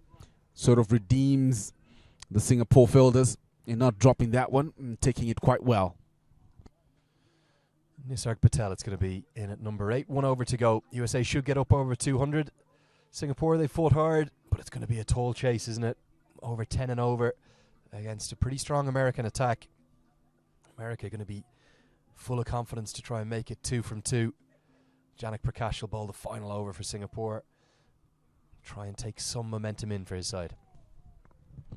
Now, definitely, it will be quite interesting to see how the United States will look to attack in this final over, or how Singapore will look to try and finish off this innings. Goes for the block hole, squeezed out by Nisarg Patel. We'll get off the mark with a single. Just give you a end of innings update from Zimbabwe. Don't hang your head, Eli. It's a good update. You finished strongly. Good last couple of overs. Luke Jongwe has pongoed 29 off 13 to give you a chance. 146 for 8. Could well be enough with that fine bowling attack that Zimbabwe have. But Jersey right in the game, and we'll explain to you at the end of the over what a Jersey win would do to this group. We'll have a look at the points tables. But for the moment, 5 deliveries left for USA. Some fielding changes happening at the moment. 5 deliveries to deal with. As a captain, you will try and keep it to a minimum, as much spread the field as you can. And here we go. Right in the block hole. Yeah. Single squeeze, good running as well. He's impressed me, Janak Prakash. You can see why he's been of interest overseas, playing that Everest Premier League in Nepal. He's got a lot of the tools and assets you want in a franchise team. Good pace, hits the block hole nicely, very good fielder, and he can bat too. We'll see him probably at number 6 or 7 in the order for Singapore. Oh, tries to go for the ramp shot, but just comes off the toe end of the bat and stays there. Given his leg buys, I think it's just thudded into the pad, isn't it? Not sure of that shot choice myself, but I suppose when you're 198 for 8 as they are, or for 6 now as they are, you can have a go at anything. But Danny's got really good levers. He loves hitting through over extra cover, so there's good space there, probably 60-70 yards if he can get it over the head of the cover fielder. And with Prakash looking for the block hole, I think that's where we will see Sushant Madani target. He doesn't. He goes for the ramp, thuds into the pad again, back-to-back leg buys. This is a fine final over from Janak Prakash. It's doing well. It's doing well to restrict the United States from getting over that 200 mark. He's got 2 more deliveries to go. If they could just keep it, it'll give them quite an advantage as the sun comes out in its fullest for the first time in these 2 days. Finally. Finally, we've got the sunshine. It is winter here in Africa. You have to remember that. On arrival day on Sunday before the first game, there was beautiful sunshine throughout the day. But this is the first time we've really seen it in all its glory during the match. Oh, good Yoka. Well bowled. But however, that does take the United States to 200.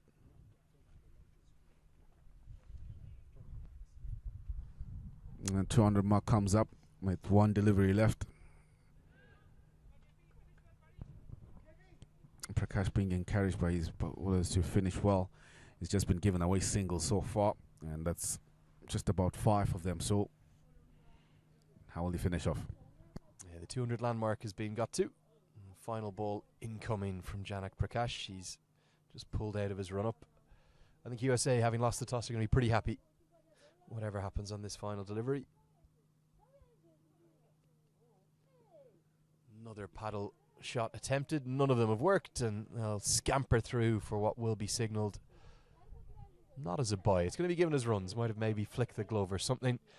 And Madani will end with 12 not out. USA, maybe just a little bit of a tame finish, but 201 for 6, a really good effort from them. Definitely. But I'm sure the United States will take that one, and they will finish off at 201 for the loss of 6 wickets. We'll just have a look at the scorecard once again to show you the United States innings. We've had 2 great knocks from 3 magnificent players. Stephen Taylor, 58 of 31. Magnificent strike of the ball. Opened with Manad Patel. And also got 33 from 22 deliveries. Aaron Jones, 10 of 10. Didn't really get going. And tried to pull one and was caught out in the deep. And then Jasankar Malhotra picking up 58 of 33. A good knock. It saw and propelled the United States to this big total that they had. Marty Kane came in and he left without troubling the score as much as for 3. And then Sushant Madani, 11 of 6. Magnificent. It's actually a record total as well for USA. The first time they've gone past 200 in T20I cricket. And that includes games against the likes of Belize, Panama, Argentina, the Bahamas in that America's qualifier. So to do it here at the global qualifier against a fine side like Singapore, that will really please the USA fans. Their highest total in their short T20I history, their 19th T20I today, since they garnered that status back in 2019 and played their inaugural games against the UAE in Dubai. There's the bowling figures, 6 used. I think for me, despite not picking up a wicket, maybe Janak Prakash, the pick of them. Akshay Puri bowled really nicely as well with his 2 for 31 with his off breaks, but the captain was expensive despite picking up those 3 wickets. He went at the highest economy rate of them all, 13.5 and over. Before we get to the match summary, let's take a quick look at the points table and give you a state of play in both games. USA here have posted 201 at the Bulawayo Athletic Club, whereas Zimbabwe, the hosts, have only managed 146 for 8 against Jersey. What that means is that if USA were to win this game, for example, if Singapore can't get past what would be a record chase for them, USA would move top of the table, and were Jersey to beat Zimbabwe, it would keep Singapore in the tournament in theory. You could have a situation then where USA top the table with 3 wins and you have three sides tied on a win apiece. But maybe much more likely is that both Zimbabwe and USA pick up those wins and advance to the semi-finals. We're going to find out what will happen over the course of the next 90 minutes or so. One thing's for certain, it's going to be a hell of an effort for Singapore to chase this down. They're going to need 202 for win. Come back and join us for all the action in about 10 minutes' time.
Good morning and welcome back to the coverage here, live on ICC.tv.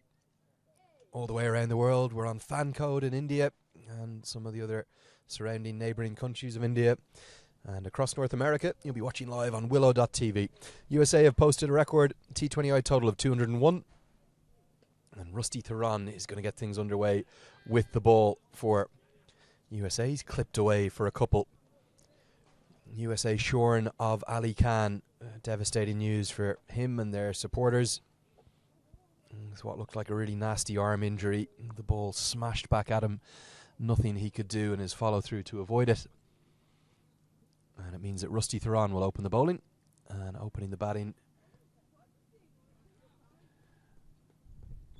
for Singapore, we've got Rohan Rangarajan, who's on strike. And at the non-striker's end,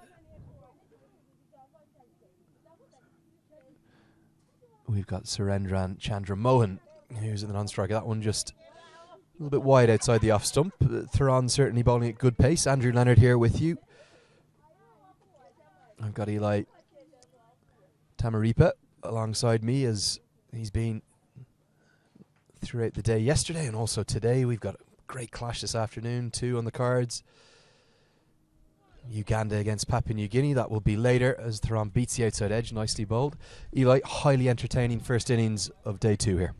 Fantastic play that we've seen from the United States, posting their record of 201. Now we'll see how they'll go about to try and defend it.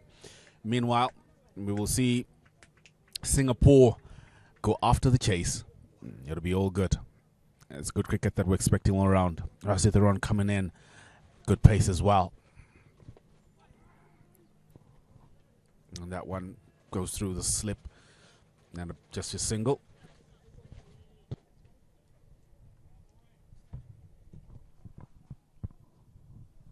Yeah, been really impressed with Theron, not just in the match yesterday, but throughout this tour of Africa. He looks like he's put on a yard of pace. Don't know how you find that in your mid-30s. As you joked yesterday, maybe it's the return to African soil. He said he hasn't been back here for well over a decade. Moved out to the west coast of America, initially to become a teacher and make a move into a new life on the west coast with his partner.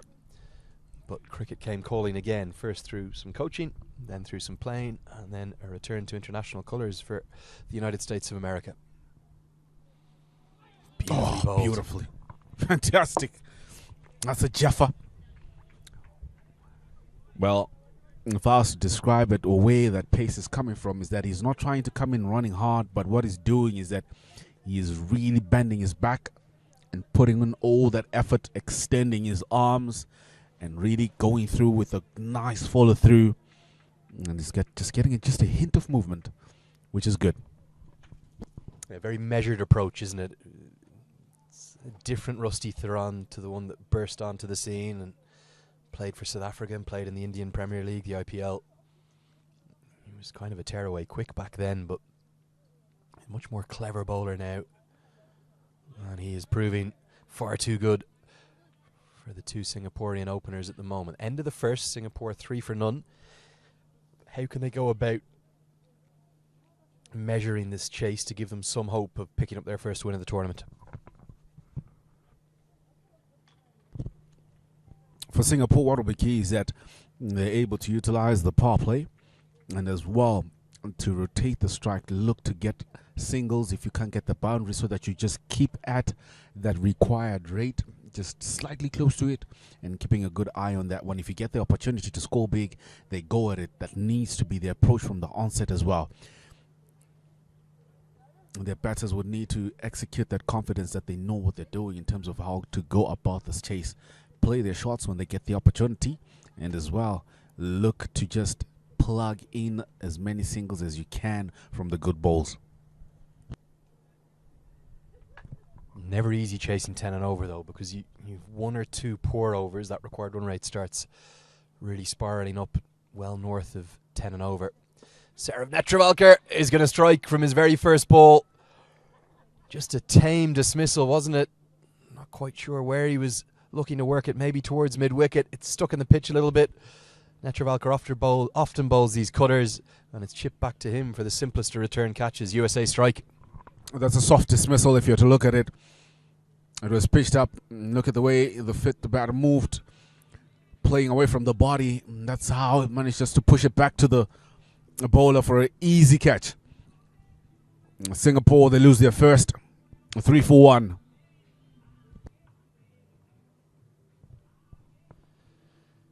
Yeah, not a shot that Rohan Rangarajan is going to want to see again. Really tame dismissal, and a disastrous start will bring Aman Desai to the crease, who had not the greatest day with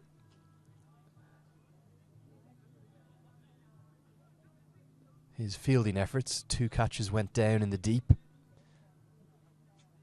The left-hander will face up to the left-handed Netravalkar. Singapore tried to scale a real mountain here. 202 to win.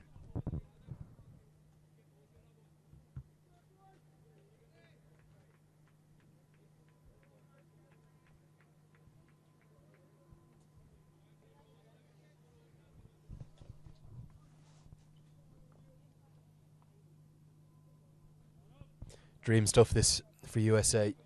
For the course of the first 2 games of the tournament, they could be en route to sealing a spot in the semi-finals, and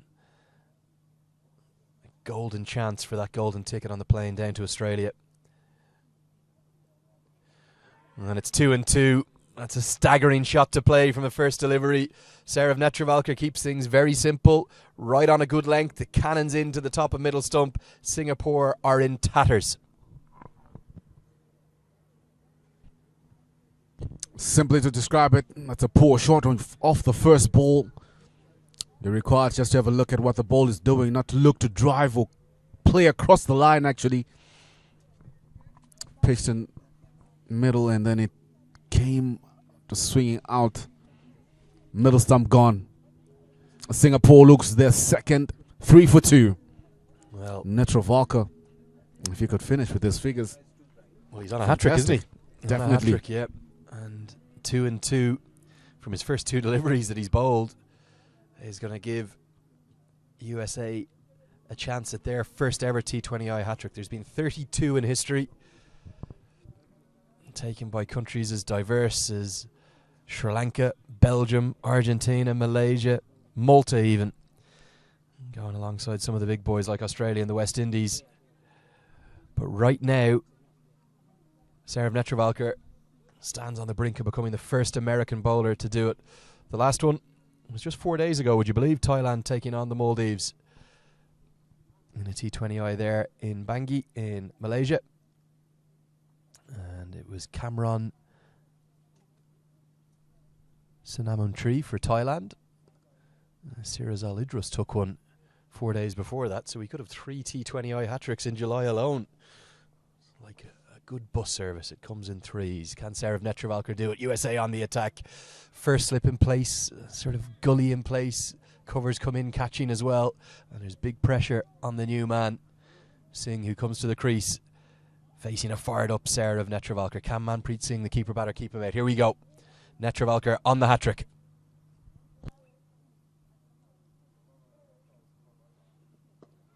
Kept out. Always that gasp, isn't there? Whether the crowd's 100 or 10,000, everyone wants to see a hat-trick.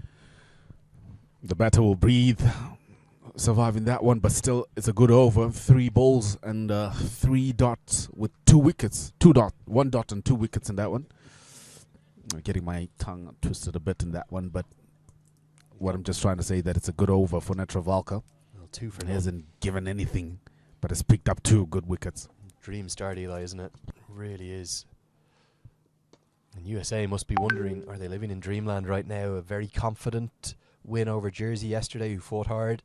But right now they are not just outplaying Singapore. They're outplaying Singapore in a big way. They're hammering them here in Zimbabwe. Give us an update. Go on then. What's going on across at the Queen Sports Club? I said we're not talking about that one. Let's just focus on this game, Dan. I'll give you the update then. I'll keep hammering you. Jersey, wicketless, 21 for none after 3. They need about 7 and over. And that's what they've started going at. And yet to lose a wicket. Greenwood and Carlyon opening the batting there. And no breakthrough yet for Muzarabani or Masakadze. If Jersey were to win that game, it would blow this group wide open.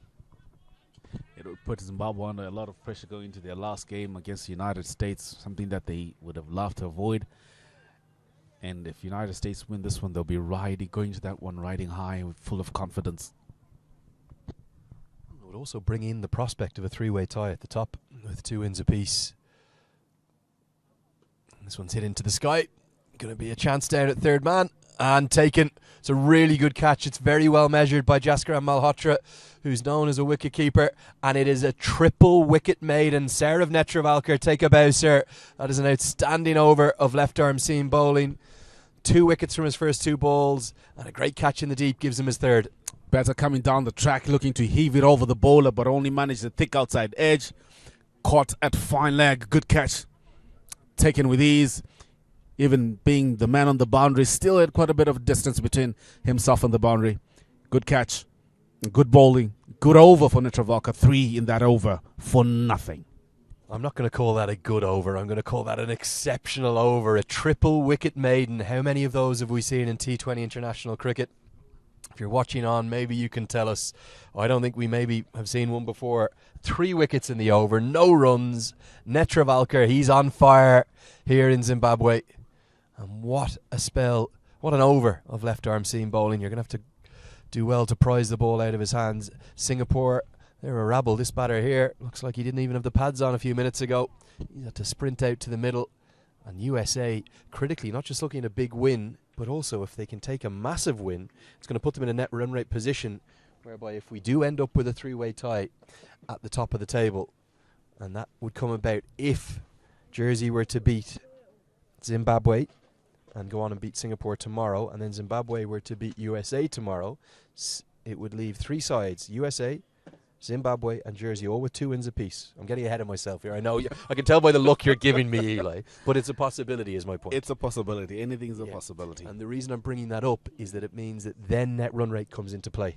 If 3 sides are tied on 2 wins apiece, the deciding factor is net run rate. This one's punched into the offside. Should be a couple. It is.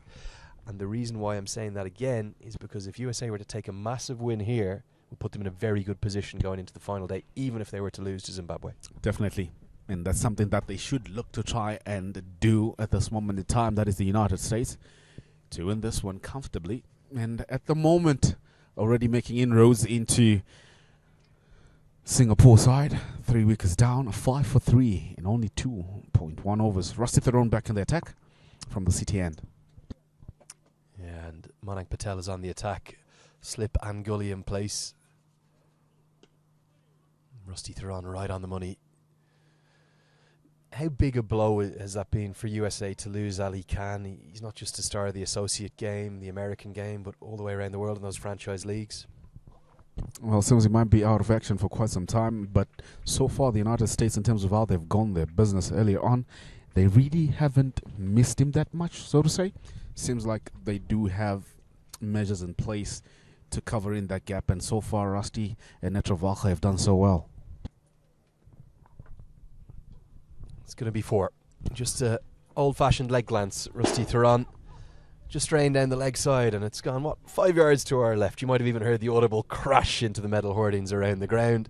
That's a nice shot, the first boundary for Singapore. That one being tickled very fine. It's a tickle. Rusty Theron straying onto the leg side and clipped off the pad. Quick outfield with the sun baking it, removing any dew from it, and it's 4 runs.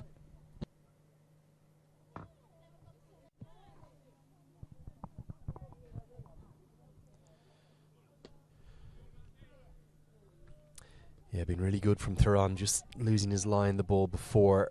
That hard length that he's bowling, not many batters have found a way to get much reward from that. For Zimbabwe, they've struck over at the Queen's Sports Ground. They've got their first wicket in that game against Jersey. You've got to love these qualifiers, don't you? There's something happening every minute, even if it's not at this ground, across at the other ground, something's going on. Definitely full of action. Good comeback by Rusty Theron. Pulls it, but it will be just a single down to fine leg.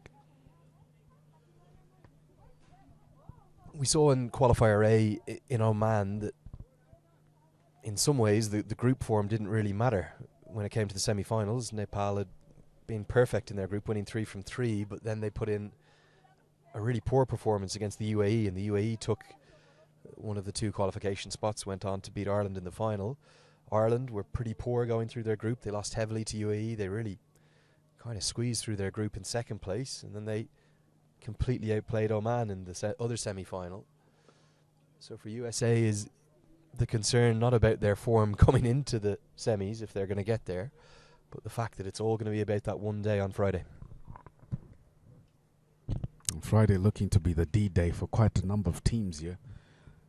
The deciding day for a lot of teams if they don't really pick up the desired results today. I know many of them would have said that they've set the tone by winning their first games, but some might have overlooked the importance of this second day as well, meaning that every game is crucial. How you go about your pathway to the World Cup, so to say. You need to have a plan in place, and you need to be able to execute it. And some of the sides that we've seen today, that they might just be making up numbers, but also they just need to push in the effort of not giving it away too easily to those that have sides that have proved to be stronger than them. Make them work for that ticket to go to the World Cup.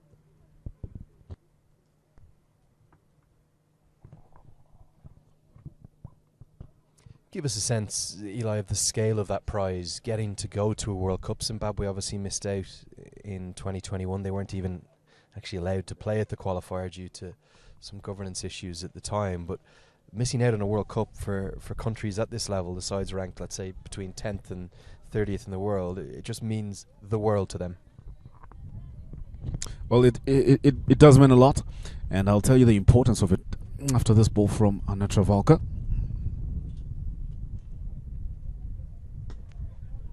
Comes down the track, connects it over cover, and to pick up a boundary. Valuable runs, good shot that is. Didn't really get it from the middle of the bat, just the toe end, but it was enough to go over Aaron Jones. And that is Gajanand Mohana, and picks up valuable 4. Tall man came down, dancing down the wicket and making huge strides to connect with that one. Trying to utilize the power play and the fielding restrictions. Sort of dainting just a bit into Netravalkar's figures of 3 for 4 now, which were 3 for no loss.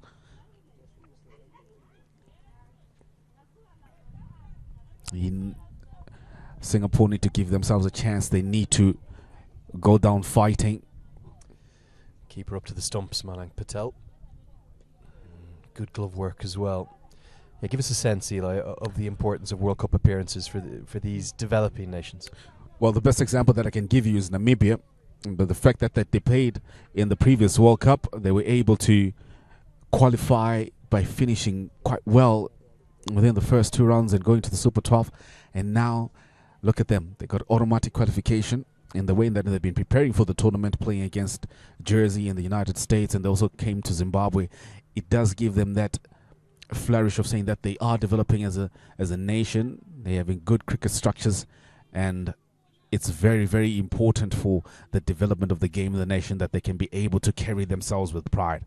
So it's a good platform that you'll be getting to play against the best, and then you're able to pick yourself up from being just an associate nation and compete with the best test ranked nations. Yeah, and the way in which they completely outplayed Ireland at Sharjah, it wasn't just a win for Namibia. It was a really strong, comfortable win, led by their captain Gerhard Erasmus. Big win yesterday for Namibia, bouncing back from defeat to Scotland in Cricket World Cup League 2 that's going on concurrently at the same time up there in Glasgow and in Ayr. They just about got over the line against Nepal. This one's chipped into the sky and going to be taken. Sarah of Netravalkar. We say Spanish is the second language in America. He is on fuego. He's on fire here in beautiful Bulawayo. It's going to be a spell he's not going to forget. He's got 4 for 4. Surendra Chandra Mohan trying to shuffle across and then only managed to scooping it up into the covers, giving away his wicket with such ease. The United States strike and pick up their fourth. And they lose it all just for 15 for 3 after 4 overs.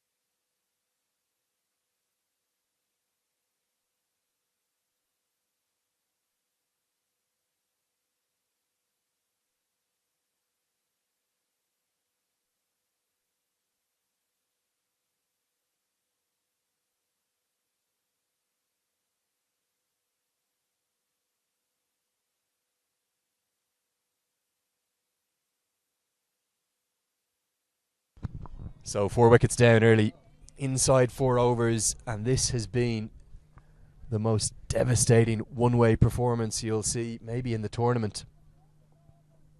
Lovely to see fans coming into the ground here. We're going to have something to show you in a little bit of time, because we've got school kids arriving, all dressed very colourfully. What's that, a school tracksuit, Eli? That's one of the local schools.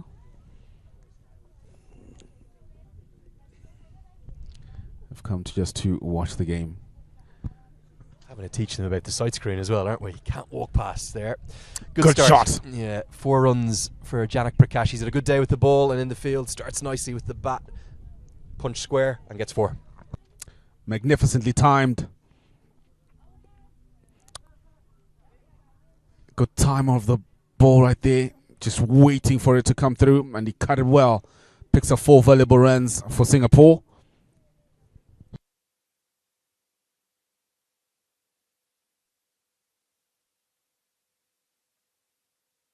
That marks the end of the 4th over. 19 for 4 in Singapore. Netravalkar, magnificent figures that he has of 4 for 6. Or 4 for 8. Mistaken with that one. Yeah, just the 2 boundaries in that over. I'm going to see Cameron Stevenson into the attack for the first time. A former Melbourne Renegade fast bowler who returned to the American side last month in Texas. Had been out of the team since pre-pandemic in February 2020. He's just been playing grade cricket down in Melbourne and back into the team. He's got plenty of wheels when he gets ahead of steam up, and he's looked in good rhythm in the warm-up games and starts right on the money. That is exactly where you want to be, Cameron Stevenson. That was a good take by the wicket keeper, the captain, Manoj Patel. But what I loved about it is the run, and also just the follow through from the bowler. Comes just a little bit like just a slow hope, but the pace at which he was able to get from that one, magnificent. That's Cameron Stevenson.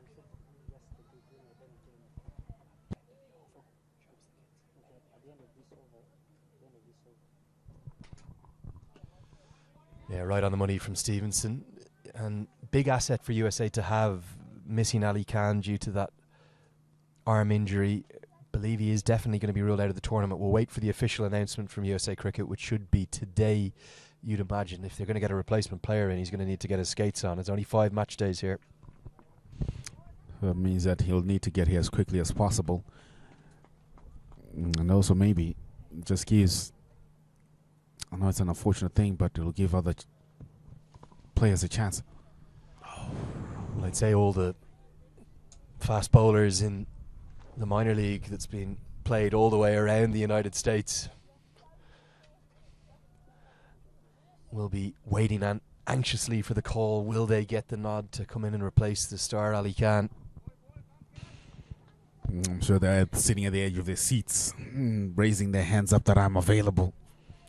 Give me a chance. Bring me down to Zimbabwe.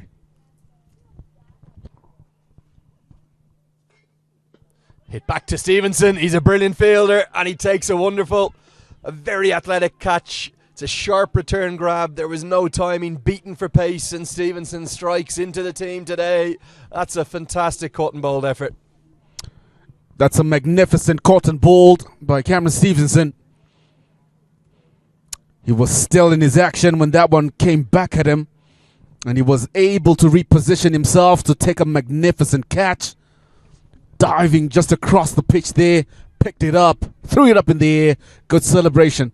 I'll say that's the second best catch from Rizat Ali Shah from Uganda yesterday. This one will definitely be one of the catches of the tournament. Yeah, brilliant effort. Really fine athleticism shown by Stevenson. For those who maybe haven't played cricket, if you're watching on from maybe just waking up on the east coast of America, you're propelling the ball down at 85 miles an hour at full speed, and you have literally split seconds in your follow-through. We saw Ali Khan go down to that injury to one that was struck much firmer yesterday. The brilliance of this catch was the fact it was so poorly timed. He had to adjust and dive forward to his right. He did it fantastically well. Singapore 20 for 5, Eli. Magnificent take. I did time that catch. It was in 0.002 seconds. You've got the old stopwatch out here in the commentary box. There are the kids. They've come in to the ICC Men's T20 World Cup Qualifier B here, supported by Dream 11, as always. And that is a cracking outfit, isn't it? I'm sure Uganda fans and the team will be like, oh, did they fly all the way from Uganda? Yeah, there's a shade of the Ugandan script to that, isn't there? I can guarantee you, I'll put this on the record, the tracksuits in Ireland are nowhere near as colourful as those. They're usually boring blue or navy. That's the way to go. A bit of red and a yellow stripe, and great to see the kids getting in and watching international cricket, maybe for the first time. Definitely, it does spin. Well, we have had action from Namibia coming through, and as well the women's. We had the Bangladesh team coming to play here. So it's always good to see kids coming through. That's one of the traditions of Bulawayo. We always have kids coming through to watch the games every time they're being played here. Oh, that's a beauty. Perfect length on this wicket. Don't need to overcomplicate it. You don't need to go too short. You don't need to look for the block hole. Bowled an old-fashioned good length that's either coming through the top of off or just over the stumps, and you're going to get good reward and great carry through to Manik Patel, the keeper. Well, Cameron Stevenson seems to be in good rhythm and is at a good over so far. Just one for one off it.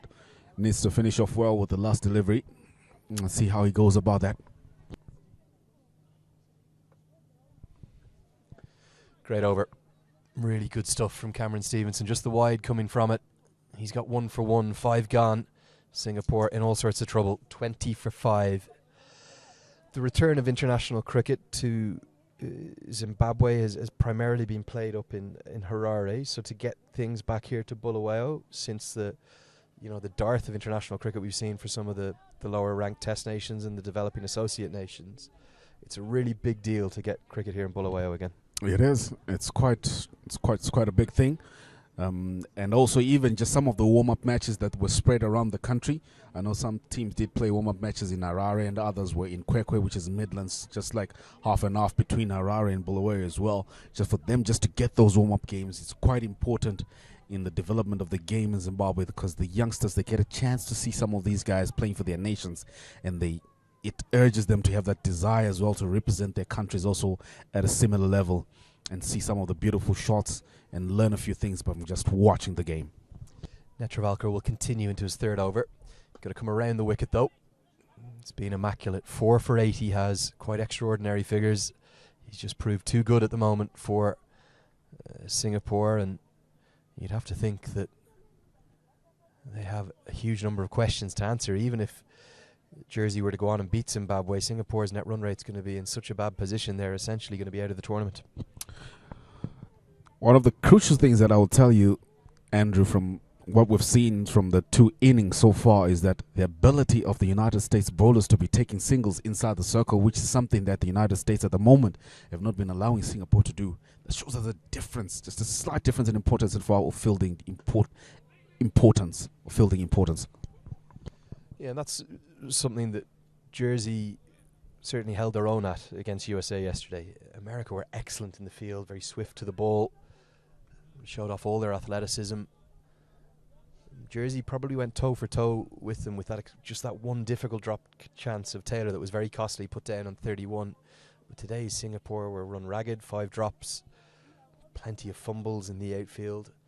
But USA excelling in all 3 disciplines. And are you making them maybe not just contenders, maybe favourites for one of those 2 spots, Eli, for the World Cup? Well, definitely they have raised their hand up. what I would love to see is the performance of the other teams that are in the group, the likes of Netherlands, whom we haven't spoken much about, but they've been doing well. They might just be the dark horse that we don't see, but they'll be there saying we're here. So we need to also just have a look at them and how they're playing. But so far, we've had 3 strong teams that have really put their hand up so far.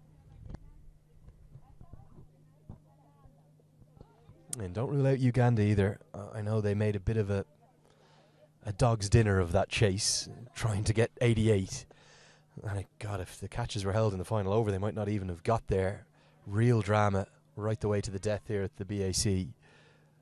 But their bowling and fielding effort, that was probably, up until this USA performance, definitely the bowling and fielding effort of the tournament so far, restricting Hong Kong to 87 in that first innings. Good pace options, 2 good left armers. They have some raw pace as well, good spinners, and magnificent athleticism in the field from the side that's just north of here in Zimbabwe, correct? True. There's one line of thought that I want to put to you, Andrew. So far, Zimbabwe and the United States have played their games early in the morning. How difficult will it be for them to adjust to play in the afternoon, or how important will they need to take note of that?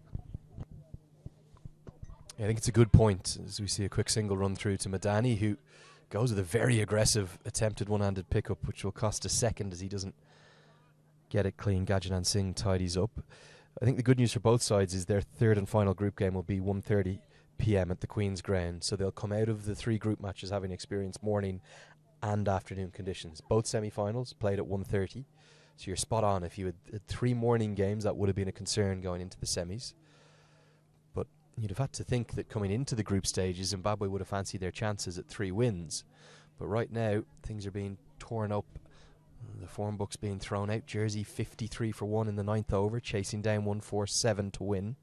I'm not saying they'll definitely do it, but they're going to give it a good rattle. And with the form USA are showing, there's no guarantee Zimbabwe will beat them in 2 days' time either after the rest day. That's true. I did say it on day 1 that the form book or the rankings, just leave it at the gate as you enter these grounds. It's all about how each team plays on the day. The USA, they've been coming with their A game throughout, and they should seek to finish off well as well. Smashed down the ground, just too full from Stevenson. We've seen anything bowled into that slot. Whoever it's been bowled to has really gone the distance. Couple of bounces, runs away for 4, just the second boundary of the over, and Stevenson, not happy with himself, needs to get back to that good length. That was a poor ball, and he got dispatched with ease, straight over the men at mid-off, and that's 4 runs. Good striking from Singapore, and they pick up valuable runs of 4. They need to give in some fight. Don't give it away easily. Fight for it. Make the United States work for their win.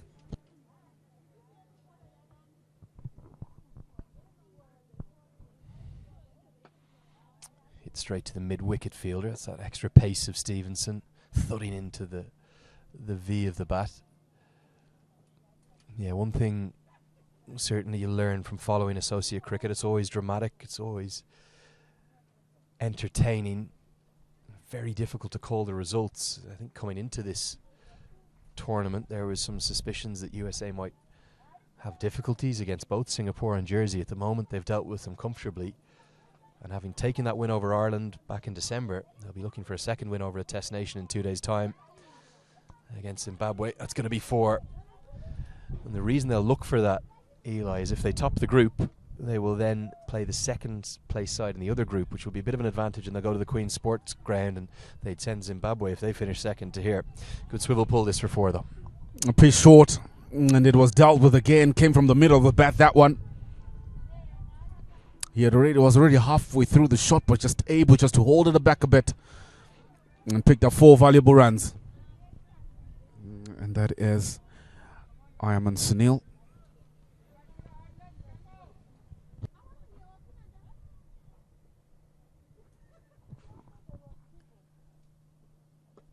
Right on the money this time from Stevenson. From here for Singapore, really a fanciful 12 runs and over plus that they require. What are they playing for here? Some personal and individual pride firstly, and also trying to get their net run rate as undamaged as possible? Well, there's still a lot to play for them. And that's why I'm saying that they need to give it their all, despite just now maybe also playing for personal bests, but also just to give yourself the chance of try and dig yourself out of a hole and go down probably with a very respectable score on the board after that 200, which is almost seems like now in international T20, that's the par that almost every country is aiming for. So they should try and give it as much fight as they can possibly do, and also give themselves an opportunity to face some better opposition from what they already have within their local leagues or setups in terms of cricket. So play as much as you can and be able to learn from this kind of an experience. Good finish to the over. Finds the block hole this time, which we saw Stevenson working with head coach Jagadish Aaron Kumar during the warm-up and also during the interval between the innings here. USA right on top. There's the points tables, and just building on that for Singapore, all 5 matches they'll play here are official T20 internationals, 20 games between these 8 sides across 5 match days. If you do miss out from the semi-finals, there's still the classification spots to be played for. 3rd in Group A will play 4th in Group B, and 4th in Group A will play 3rd in Group B in what is the 5th to 8th place classification matches between the 2 sides, between the 4 sides even. They're the games you probably don't want to be playing, really. Your hopes of a World Cup spot will be gone, but you still have 2 T20 internationals left to show what you can do. Nisarg Patel will come into the tackle, see spin for the first time today. Sarah Netravalkar will have 1 over held back to try and find his 5-wicket haul, and himself and Rusty Theron were probably the pick of the bowlers yesterday for USA. Nisarg Patel, very impressive. Did quite well. They were able to slow Jersey up earlier on, just before Asa Tribe's attack. He will get a single. He just couldn't quite run around the non-striker there, Prakash, who was entitled to hold his ground. Patel varies his pace nicely. We didn't see him turn a huge number. He was generally trying to skid the ball on, but in the warm-ups this morning, he was turning a few quite sharply, albeit on the more used wickets. Really interesting to see how he goes about his business this morning. Just,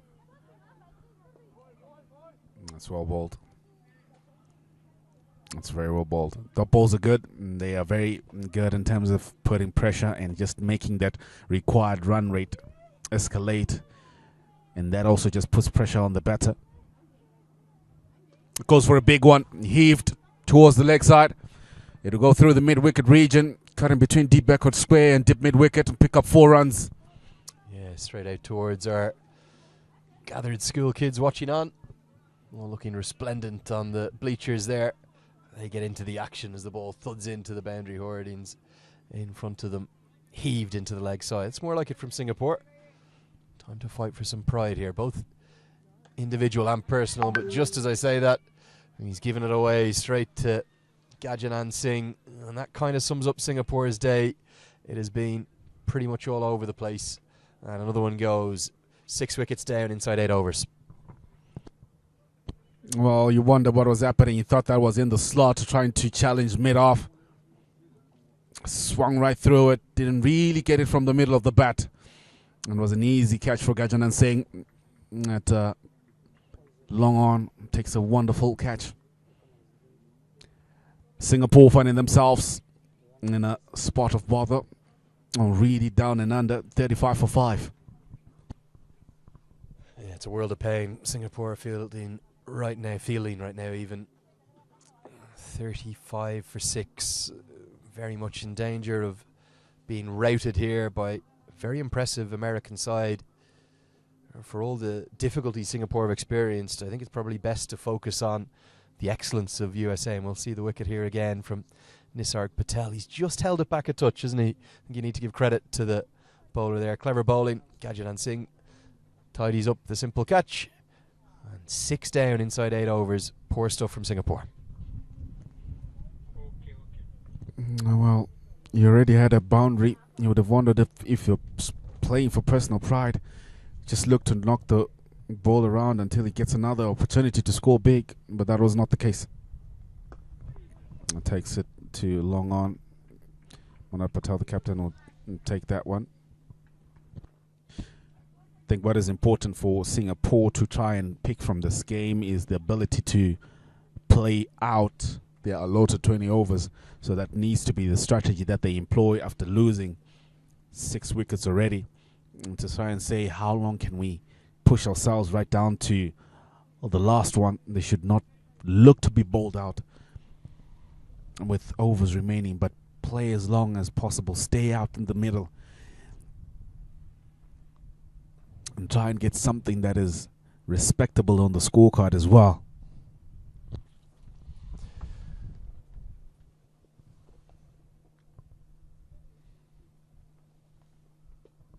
Left-hander to the crease, Bhaskaran, who bowled quite nicely with his left arm spin. Patel finishes out his first over. 1 for 6 he's got. With 8 gone, it's 36 for 6, and USA chasing a massive victory.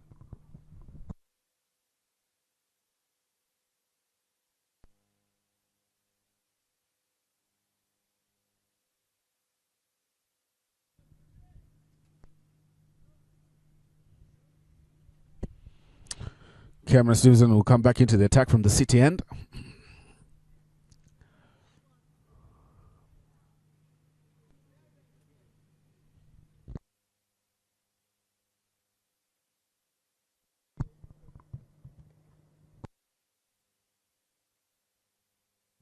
And Prakash will be on strike. Let's see how he goes about facing Stevenson.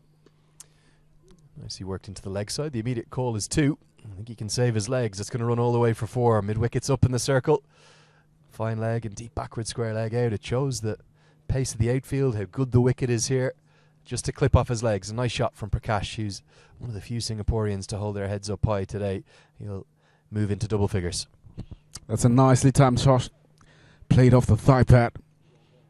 And he just pushed at it. I did say that the outfield with the sun out is lightning fast. And it picks up pace. And he gets 4 runs.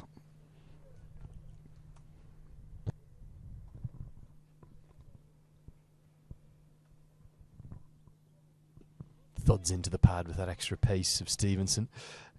The game is in essence gone here for Singapore, and this is where it can get difficult for both sides. Get difficult for USA. They've got to remain professional. They've got to be ruthless. Got to ensure to take as big a win as possible. And for Singapore, outside of that personal pride, there's not that much to play for right now.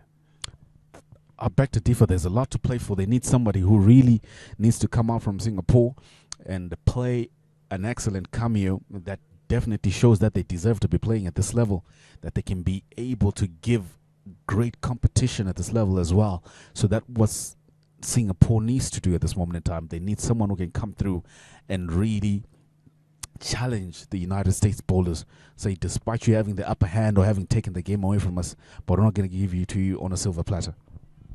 And you got to remember, this is a Singaporean side who really shone in their maiden appearance at a T20 World Cup qualifier. The Asia region could make a pretty strong case. It's the strongest of the 5 regions that make up the ICC governance structure. The Americas, Europe, Africa, Asia, and then East Asia Pacific are the 5. But this is their 22nd T20I, their 23rd T20I today. This one's hit away down to third man for a single. And he's their 22nd, in fact, I'll correct myself again. They've won 11 and lost 10 of those. And at the qualifier back in 2019, they very nearly got through the group stages. Did have the services of Tim David, which was a massive boost to them at that point. So they definitely belong at this level. It's just a case that they haven't really shown up over the course of the last 48 hours. They haven't shown up, but definitely they do have players like Janak Prakash out in the middle. He's got 280 runs from his 21 matches that he's played so far in T20 International. He's got a highest of 56. I mean, definitely can score strike rate of 135. He needs to bring that to the fore and show us why he has that high strike rate of 135, which is good for any international match with 150 under the belt. Slip in place now for the left-hander. Guided straight to Gajanand Singh at backward point.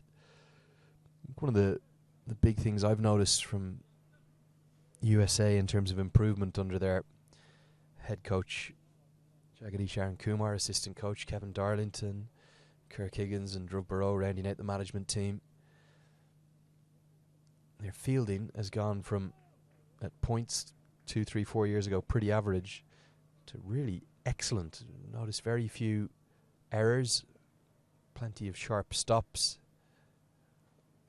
And they're all anticipating, aren't they? They're squeezing in the circle, hunting down those singles. The men in the deep know what they're doing.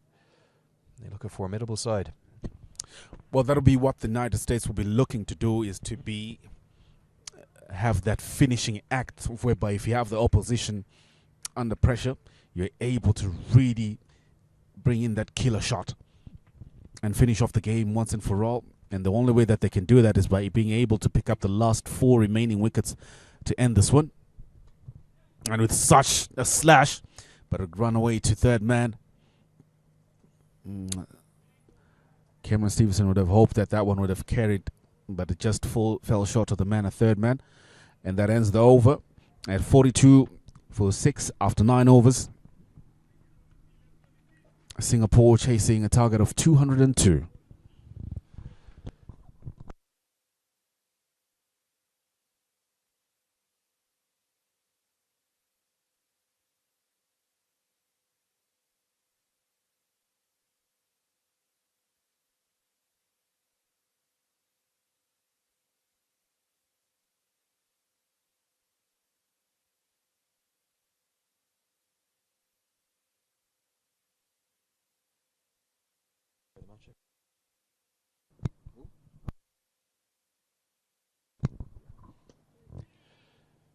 Just played down the ground would be a single.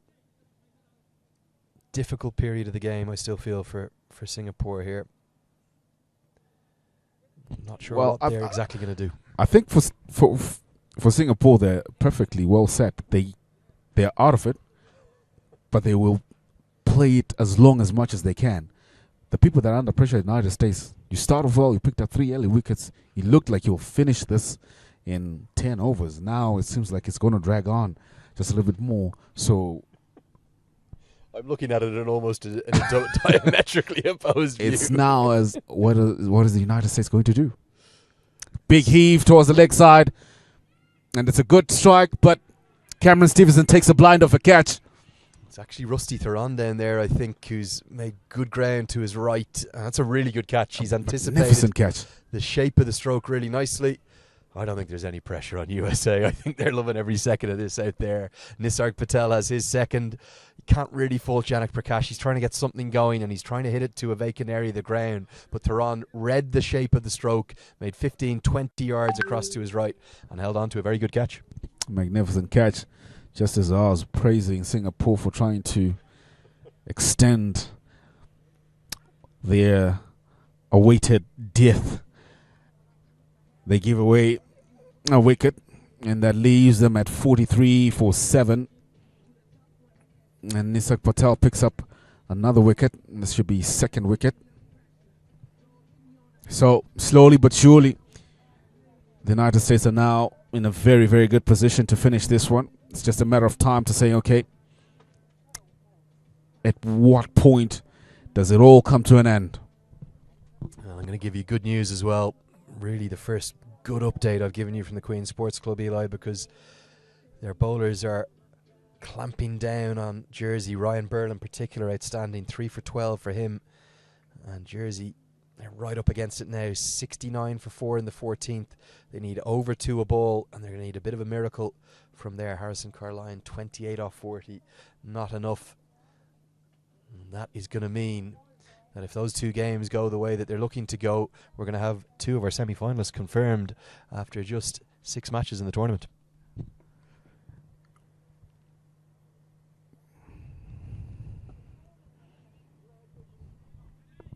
Good running. It's also going to lead to a highly anticipated final group game in Group A. USA against Zimbabwe. They'll be both unbeaten. And the winners of that game will not just be playing for first in the group, but also the right to stay at the Queen's Sports Club. That's where The first team in Group A will play against the second team in Group B on Friday. And it should, in theory, be a big advantage for two reasons. One, to get to stay at the Queen's Sports Club, but also, secondly, you'll play the second place finishing team in Group B and, in theory, get an easier semi-final. Yeah, it's easy semi-final on paper, but out in the middle of the park, it's not so easy, my friend. But one thing that and that's one. Oh, a bit of a. Oh, very close. Close. Stevenson didn't look for the direct hit because Patel got back to the stumps and called for it. Yeah. He thought they had enough time. The throw maybe just a yard too high.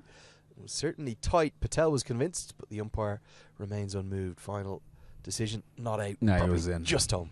It was in. Close call. A good catch by the umpire by looking at that one. He was right there. And was able to say, not out. That's Forstam Tizwa. Good call. Seasoned umpire.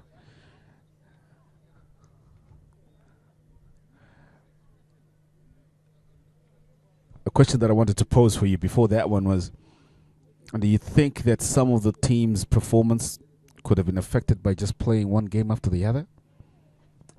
Yeah, look, I think associate sides are fairly used to that. You know, the big boys in the world, your Australias, your Indias, your Pakistans. Crybabies. Yeah, but you've got more time, don't you? You've got, now they'll say they're very squeezed schedules, but associate sides, you know, all of the Cricket World Cup League 2 games are all back-to-back ODIs, followed by a rest day, then back-to-back again. And if we look at USA's preparatory tour, they played 4 T20 matches in 5 days. And it really is, it's kind of par for the course at the associate level. So I don't think you can have any excuses. All of these sides knew the schedule for months in advance, and it's not even Qualifier A, it's Qualifier B. They'll all have watched Qualifier A. They'll have known the structure was going to be the same. This one's straight driven and going to be 4 with the return of Rusty Theron, overpitched and hammered down the ground. Probably the shot of the day from Singapore, and that'll get them to within a single of bringing up their 50 in the 11th over. Well, not the return for Rusty Theron that would have wanted after taking a blind off a catch in the previous over, but a beautiful straight drive right there, showing a bit of fight from Singapore that they need to show at this point in time, requiring 15 and over. And they're currently going at 4.5, and we're just about, that's what they would need to get to that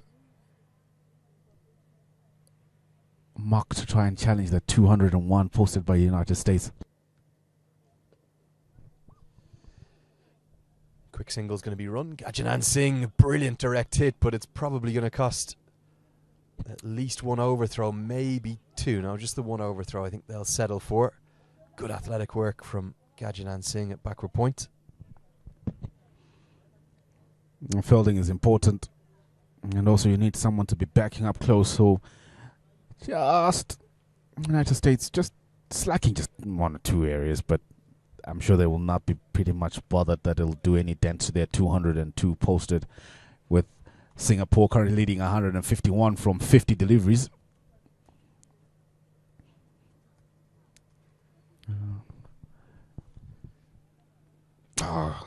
Good bouncer. Sharp pace from Rusty Theron. The batter would say I was watching it all the way. I saw it. Rusty Theron just looking for his first wicket of the game. 17 runs that he has to his name, but the wickets column still are not. He'll be looking to try and get a few here of the 3 that are remaining.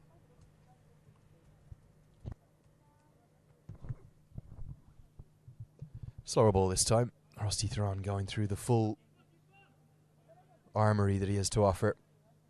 Rapid bouncer followed up by a full slower delivery, work down to third man for 1. Let's start looking ahead to that USA versus Zimbabwe clash. It'll be a top of the table clash. Almost certainly both sides going to go in with 2 victories into Thursday.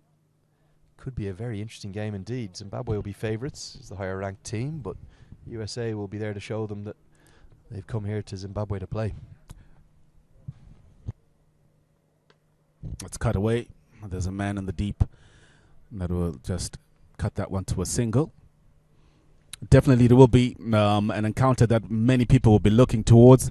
But one thing that I will tell you from what we've seen so far is that the United States will come into that game with their heads held up high, having two very convincing wins, once against Jersey and another one against Singapore. So definitely they will give themselves a chance in that game and be looking to say, hey, the rankings will not matter. Zimbabwe might be ranked 12th and that's the 26th, but that difference of 14 teams in between us does not say much. Driven into the offside will be probably just the single out to Marty Kane. We might see some of his left arm spin soon. Is this also an opportunity for Manik Patel to run through some of his other bowling options, maybe take another look at Aaron Jones and Stephen Taylor, or is he going to be absolutely ruthless and try finish the game off? I'll answer the question for you, Eli. He's going to, because Sushant Madani is going to come on and have a bowl with his very part-time off breaks. Well, you have to give others a chance. You never know. Some of these part-time bowlers seem to be good wicket takers, especially at such points in a game where people that are batting will look at them and feel like they have a chance at going at them, unlike they'll be playing respectably against some of the seasoned and prime bowlers. And these ones, they will think, hey, I can take you on, and that poses a chance of wickets coming. Well, I'm going to be in trouble. I always manage to get myself in trouble wherever I go. I don't know what it is, but the match referee before the game was asking me, could I just help him out and tell me what all the players do for both the teams? Because I go around so many of these associate games. Right. So I was helping him fill in the form. I was saying, okay, Stephen Taylor, left-handed batter, right arm off spin. I said Aaron Jones, right-handed batter, right hand leg spin. I said Marty Kane, left-handed batter, left-handed off spin. And then I got to Gajanand Singh. I said, he doesn't bowl. That's fine. I'll just put him as a left-handed batter. And then I got to Sushant Madani. And I just wrote right-handed batter. I forgot to mention that he's also a part-time off-spinner. So I apologise, May Kupla, in advance to the ICC match referee. I'm sure he'll have the wooden spoon out on me later. My sincere apologies, Mr. Shahid Wadwala. That wasn't intentional. These are the part-time off-breaks of Sushant Madani. They're looking for gaps, but they can't find it. Men in the covers will take that one. Must a dot ball. Try and squeeze some sort of opportunity by creating dot balls and creating pressure on the batters. Tries to cut it, but now ends up pulling that one from the toe end of the bat to the leg side. Not the shot that would have wanted to play. Yeah, I thought we might see Stephen Taylor, but a few issues with his shoulder looked like yesterday. So Sushant Madani's going to pick up what I'm pretty sure is a maiden T20I wicket. Smash back at him. He's a very good fielder, takes a sharp chance. Didn't think we'd see him with the ball today, but we have. And Sushant Madani strikes. He picks up the left-handed Bhaskaran. Probably not the greatest delivery you're ever going to see, and it is indeed a maiden international wicket for Sushant Madani. Well, that was a magnificent catch. It was struck back at him. And the stroke of that catch, it sort of like just confirms it, what I was saying, that a part-time bowler will be brought in and then they will feel like they can take him on. And on that note, the 8-wicket falls. 55 for 8 is where Singapore find themselves in. A brilliant ploy by Manik Patel, the captain, to just try and change things up. And they do it fantastically and they do it well. It seems it's all but certain in terms of where Singapore are going to end, and they might just have gone over the halfway mark of their innings in the 11th over, coming to the 12th. 2 more wickets to go. They are needing a run rate now skyrocketed to 17.64, and I'm sure that seems pretty much done and dusted. Currently going at 4.71. Yeah, funny old game, isn't it, cricket?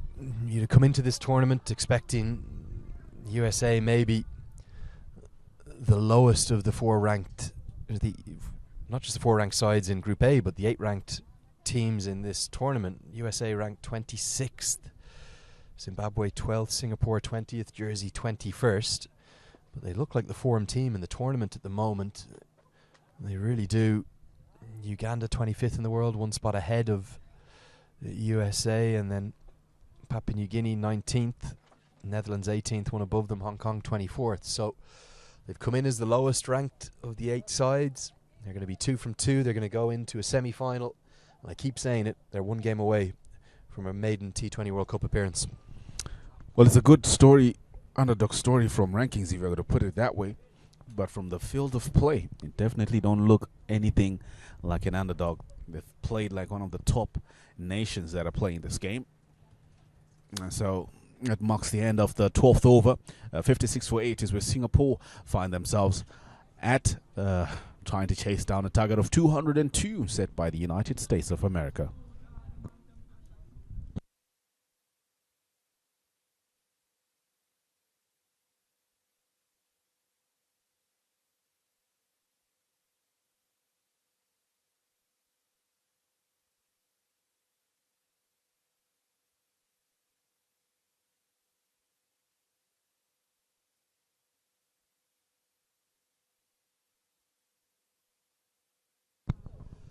So Sarab Netravalkar is going to be brought back into the attack. Netravalkar, outstanding figures so far today. He's got 4 for 8 from his 3 overs so far, including a triple wicket maiden. He's going to be hunting down the 5 wicket haul. Won't get too many better chances in a T20I. His career best coming into today was 3 for 33, so it's already his best figures ever. Can he make it a maiden Michelle Pfeiffer? I'll be searching for that one. I'd just love you to repeat his best bowling figures so far.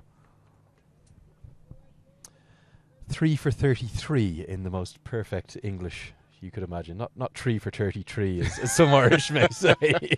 So then this I know what now you were doing there. I know what you were. Don't think I didn't know, Eli. I knew what you were up to. I was not even there, mate. Don't lie to me. Come on, not live on air. You can lie off air, not live on air. Yeah, 3 for 33. There you are. If you want the real Irish brogue that some people love hearing.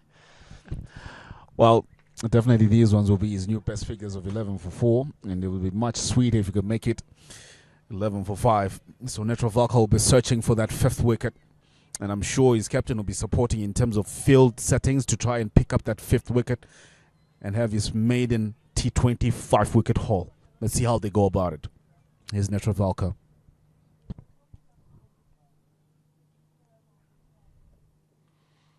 There was extra effort in that ball, wasn't there? He's really hunting down this 5th wicket. He did pick up a 5-wicket haul last month in Texas, 5 for 32 that was. And then some other good performances for him in those ODIs. It's the ODI format where his economy rate is so brilliant. 3.88 career, right up there with the very best in the game in the history of ODI cricket, but he's shown today equally adept in the T20I format.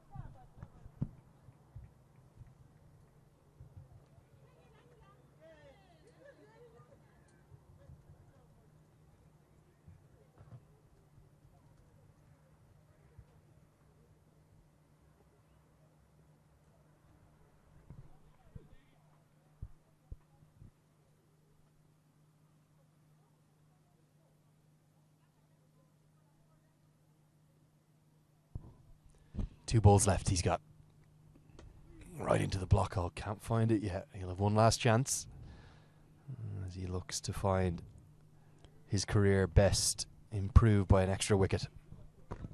Well, when you do the post-match presentation, if he doesn't pick it, I would love you to ask him how he feels by not getting a fifer, or he's still happy with these best figures of 4 for 12. Just something that you would say from Eli. He wants to know where exactly you stand. Well, here we go. Might not need to ask that question if he can find a wicket on this ball. 4 for 12 he has, looking to make it 5 for 12.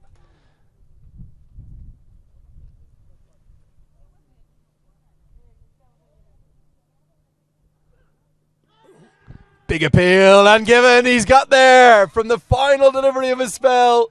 Sarab Netravalkar has a 5-wicket haul, and doesn't he love it? Just a feather, a little tickle of an edge from the batter. And how brilliant is that? 5 wickets for the main man, Sarab Netravalkar of USA. Well, Netravalkar coming in steaming, and he fires that one in. and it takes a faint outside edge straight to the keeper. A good ploy by the keeper as well. Actually, he was standing up at the stumps and then decided on the last ball that let me just take a few steps back, and is gifted with 5 wickets. Best figures for Netravalkar, 5 for 12. What a wonderful way to finish his 4 overs in this one. Magnificent things happening here at BAC. Yeah, sensational stuff from Sarav Netravalkar. 5 for 12, his career best. I think it's the best ever in USA colours. We'll get that checked, and he will remember today. Not a day he's going to forget. USA are going to run out ready winners. Dominant performance. Singapore, a rabble, 58 for 9. Well, it's all about done and dusted. We can see now there's a change in bowling as well. I wonder if the fans that are also cheering, they're happy for Netravalkar for picking up the fifer. Change in bowling, we'll see Aaron Jones coming into the attack. And hopefully he could just pick up the last remaining 2 as well. I think we've got about 20 or maybe 30 Sarav Netravalkar fans behind us. They are loving life right there, doing everything but dancing up on the bleachers that surround the BAC ground. Here comes Jones. And he starts with a nice leg break, nearly finds the off stump. For Singapore, it is going to be 2 days they're going to want to forget.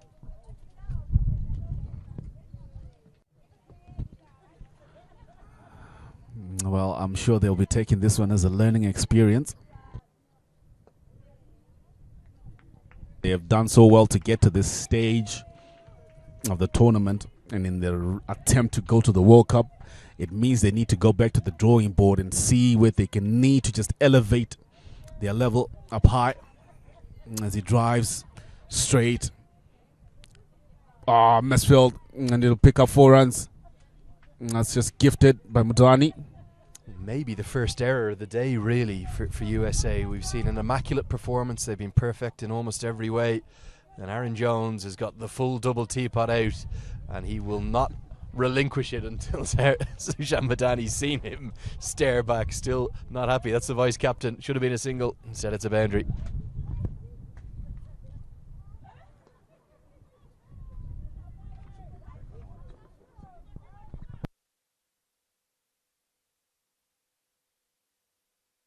Well, Aaron Jones disappointed, like as if he's a main attacking bowler. But I'm sure he could just afford to give away just those 4. It was a mistake. It gives a sense as to the ruthlessness and the professionalism of America, and how keen they are to ensure everything in what they do is right on the money. They know that bigger tests lay ahead, particularly Zimbabwe in 2 days' time before the crunch semi-final. And with the Jersey game coming towards its conclusion and Zimbabwe looking certain to take the win now, with this win, USA are going to seal their spot in the semi-final alongside Zimbabwe. And what it's going to be all about is whether or not you can win that one-off game. If you win that one-off game, you're going to a World Cup. If you don't, you're unfortunately going home. Well, just imagine. Does this mean that if United States get a ticket to go to the World Cup and Zimbabwe get to go to the World Cup, we might find ourselves in the commentary box? Oh, we got to find a way down there, mate. Come on. We've got to find a way to Australia. Hit back towards Jones. It should be a great tournament. 16 teams playing out in initial group stages that will feature Sri Lanka, West Indies, Namibia and Scotland, who all went to the Super 12s in 2021, joined by the 2 qualifiers from Qualifier A, Ireland and the United Arab Emirates, who've been in red-hot form. And the final 2 spots will be decided here on Friday. Right now, you'd have to think USA, Zimbabwe, Netherlands and Uganda there in the box seats, but don't rule out Papua New Guinea or Hong Kong. I think the only ones we can say for certain that are gone after today's games are sadly Singapore and Jersey. There'll be no way back for them. 2 matches, 2 losses, and with USA and Zimbabwe winning both their opening 2 games, they'll be top of the table with 4 points apiece and within touching distance of that ticket down to Australia. Nisarg Patel's going to continue. No sign of Marty Kane yet. Maybe a little bit of a surprise that, as Singapore, they're in the death throes of their innings here. That was a good strike by Anath Krishna. Seems to be striking it well. They're trying to lure him by looping the ball, just giving it a little bit more flight, seeing as if he will take the bait. Now we'll see Ashkai Puri to see how he will also go about that one. Pace off the ball by Nisek Patel, whether they will be looking to attack him. But like I did say, for me, for Singapore right now, they should just look to play it out as much as possible. Drives off to long on, and the gap between long on and deep mid wicket, but it'll be cut to a single. Given how good America have been, is there anything you feel that their captain and coach, their management team will be looking to improve upon in the coming crunch matches? Well, I would have loved to see them playing just under a little bit more pressure and see how they execute themselves and like that, because in all these two games they haven't really been put to the test, so to say. So it'll be interesting when they take on Zimbabwe to see how they will fare on, and if they do get the opportunity to play them again in the final, it'll be also a good judgment or assessment how they can play against a better opposition, which is much more experienced than what they're currently facing. It was just 2 short phases of that Jersey game, really the last 6 or 7 overs, as we nearly see an overthrow run, but Cameron Stevens alert to it out at mid-wicket when they were put under the pump by young Asa Tribe with those 7 sixes, and then didn't have it all their own way with the batting. The first 10 overs in particular, they didn't really get going before Taylor's flourish made the win look maybe a bit easier than it actually was. True that. So that's just one thing that might just be a spot of bother for them. But it wouldn't be too much of a bother because they'll still be going to the semi-finals either way, in whichever way it turns out in the last game. So that'll be good for them. It'll be interesting. Aaron Jones to come back from the golf course end, and he will be hoping just to round up things. Just end of the 15th over. Singapore 68 for 9. A required run rate staggering. I must say that I haven't seen such a required run rate in T20. It's sitting at 26.9 at the moment. So you're saying there's a chance? Still a chance. There are 36 runs in and over. So that means it's possible. Great line. Just someone needs to take charge of the match. Good Great. cameo of 66. Great line that from the Dumb and Dumber film, if you never saw it. Jim Carrey, right towards the end. And right now, I'll give you another breaking news update. That is game over. Very nearly game over.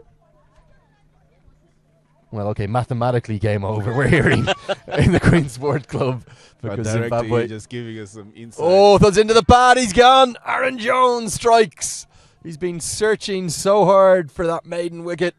Couldn't pick one up in Texas. Couldn't get one in the ODIs, but he's got his 4th wicket in total in T20I cricket. He strikes. He's delighted with that. USA have hammered Singapore. They've won by 132 runs. Zimbabwe are just about to close out their victory with Jersey needing 26 more to win from the final 3 balls. That's not going to be possible. It means USA advance to the semis, as do Zimbabwe, and we've had a rout here at the BAC. A huge one. Our director just corrected me and gave me a new required run rate of 52 happening at Queens for Jersey to beat Zimbabwe. But here, congratulations to the United States. A comfortable win that they take home. 69 for 10 is how they finish off Singapore. And a fantastic win. They will go into their last game now knowing that they have pretty much done it. What was required of them, making them serious contenders for the last 2 spots to Australia that are up for grabs in this tournament. And there'll be quite a bit of tinkering to do with the stats to see who will be picked up for man of the match, as we'll be going to our post-match presentation shortly. But we'll go through the scorecard of Singapore shortly, just to give you how it all ended up right here at Bulawayo Athletic Club. Yeah, there it is. 69 all out. It's been a rout. USA have won by 132 runs. It's the biggest win in their T20I history, following their biggest total. And not a single thing really went right for the Singapore side today. Their batting paints a picture, doesn't it, when your number 9 is a top scorer with 21 not out. Good fighting effort from Anantha Krishna. But what about the American bowlers? Outstanding. outstanding figures that they have in terms of not only the picking up of the wickets, but also their economy rates. Quite impressive. And Nisik Patel picked up 2 wickets in his 3 overs, which is 12, fantastic as well. And then 1 apiece to Cameron Stevenson, as well as Sushant Madan picked up 1 for 2, magnificent in the first over. But then, yeah, magnificent figures for Netravalkar, 5 for 12. Yeah, Amjad Mahboob, the 3-wicket taker, skipper, and Puri 2 wickets, but very little else to cheer for Singapore, because they have been hammered and not just beaten today, but knocked out of the tournament. They'll have a consolation game to play in the 3rd group match before they advance on to the classification matches, 5th versus 8th. And there is the confirmation. USA are not just through to the semi-finals, they're top of the table. Look at that net run rate boost they've got. They've squeezed past Zimbabwe by a pretty bare margin. Doesn't really matter, because whoever wins in 2 days' time will top the group. But one thing is for certain, USA and Zimbabwe, after just 2 games, into the semi-finals. That'll wrap up our coverage from the commentary box. Stay with us. I'll bring you the post-match presentation inside about 5 minutes' time. And we'll have all the action from this afternoon's game. It's a must-win match for Papua New Guinea as they'll take on Uganda. Thanks so much for joining us. I'll see you in a couple of minutes' time.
Yes, hello and welcome to the post-match presentation for game number 6 of this ICC Men's T20 World Cup Qualifier B, supported by Dream 11 here in beautiful Bulawayo, where the sun is shining, and the sun is shining on the American Dreams at the moment of a maiden T20 World Cup appearance. They are through to the semi-finals after a phenomenal performance. They've posted their record T20I total, making 200 runs with the bat, and then they've skittled Singapore all out and beaten them by just a matter of 132 runs. That record is also a record for USA in their T20I history. We'll speak to both captains and we'll find out who the player of the match is in just a moment. I'll call first upon the losing captain, that's Amjad Mahboob of Singapore.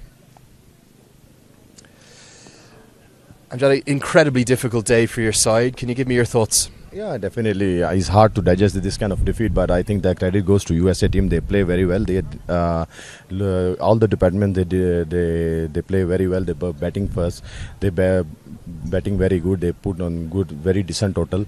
And at the bowling side, I think they bowl in the right area, which is very difficult to play for our bowlers, batsmen. Sorry. After a brilliant campaign in 2019 in the qualifier, you came in with real hopes of qualification for a maiden T20 World Cup. Those hopes have been dashed. Can you put your finger on what's gone wrong? Yeah, definitely, because everybody know that because of the COVID, with 3 years we didn't play any cricket, any kind of cricket. Was, I think, the 2 years we are not allowed to go in the ground also. So still last few months before the tournament, we are able to play some matches against the PNG and Malaysia team. Yeah, but I still think the preparation was not enough for this tournament. Okay, our thoughts are with you. You still have plenty to play for. 3 more T20 internationals. First a consolation game in Group B, and then will you be hoping to try and achieve 5th place? Yeah, definitely. Now we have nothing to lose. We will go with our force and we will try to win the matches. Condolences on your performance. Best of luck for the rest of the tournament. Thank you very much. Yeah, very disappointed, understandably, and they are knocked out of the tournament. They will complete their group games in 2 days' time as they'll play against Jersey, and then they'll progress to the 5th to 8th place qualifying stage of the tournament. We'll speak now to Mayank Patel, a very happy captain of USA. Mayank, simply sensational.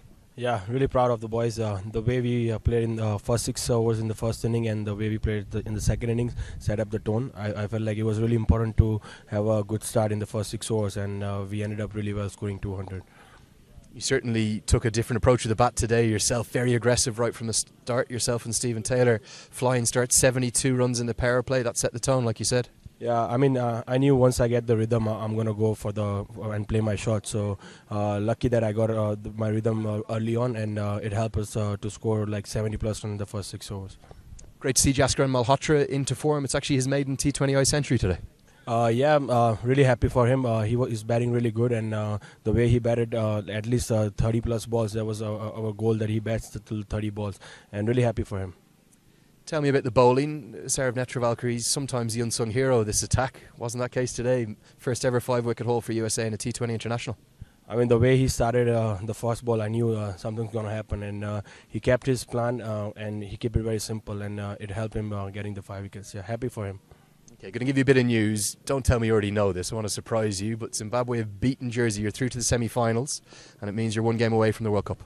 Yeah, I mean, it's really important for us to play the best cricket against Zimbabwe, and we really want to play our best cricket and win the game against Zimbabwe, because we want to end up being the top on the table. Okay, and that will give you a one-off game to go to a semi-final. That's going to be on Friday. You'll have a rest day tomorrow. Confident going into Thursday and Friday's matches? Yeah, I'm really confident the way the boys are playing. I feel like if we repeat the same things and positives in the against Zimbabwe game, I think we'll win. Mayank, congratulations. Outstanding today. Thank you. That's Mayank Patel, the captain of USA. What a performance from him and his team today. Time for the player of the match decision. I'd like to call in one of the ICC umpiring team who's going to come and present this award. That's Mr. Aino Chabi, who's doing a great job with all your Zimbabwe cricket colleagues. Great to have you, Aino. And 3 options as always for the player of the match. We'll go in reverse order. 3rd place today, the player of the match from yesterday, Stephen Taylor, who made 58. In 2nd place, Gajanand Malhotra, with also 58, his maiden T20I century. But the award today goes to a bowler who took not just his career best, but the first ever 5-wicket haul in American colours. 5 for 12. It goes to Netravalkar. So Sarav will receive his award from Aino Chabi, and a big smile on his face in his famous floppy hat, which he always has on. And Sarav, do stay with us for a bit of a chat. Thank you, Aino. Lovely trophy you have there, Saurav. Beautiful spell of bowling. Tell me about it today. Yeah, I mean, I'm glad the hard work is paying off. We are doing the good routines well, training hard.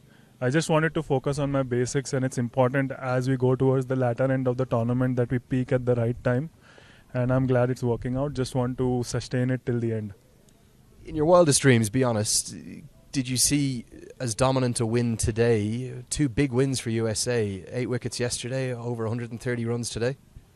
Well, it's pleasantly surprising. We all have been working hard, and the goal is to be ruthless and try to do the best as we can, and we take it. I mean, it's just a product of our hard work. I know you're going to miss Ali Khan hugely from your attack, but Cameron Stevenson, a very fine replacement. Rusty Theron was superb. Nisarg Patel, all of you seem to bowl beautifully together. Yeah, I mean, my heart goes out to Ali, and we want to do it for him. We want to make it to the World Cup for him. I think that's what we promised him, and we'll do our best. It's a lovely way to look at it. Congratulations today. Enjoy the rest day tomorrow. We'll see you in 2 days' time. Thanks, Andrew. That's Saurav Netravalkar. You won't get the smile off the face, and he's got that lovely Player of the Match trophy. That's going to wrap up our coverage from game number 1 here at the Bulawayo Athletic Club of the day on match day 2. Stay with us though, because we've got a real thriller this afternoon from 1:30 p.m. local time. It's in about a half hour's time. We're going to have Papua New Guinea against Uganda.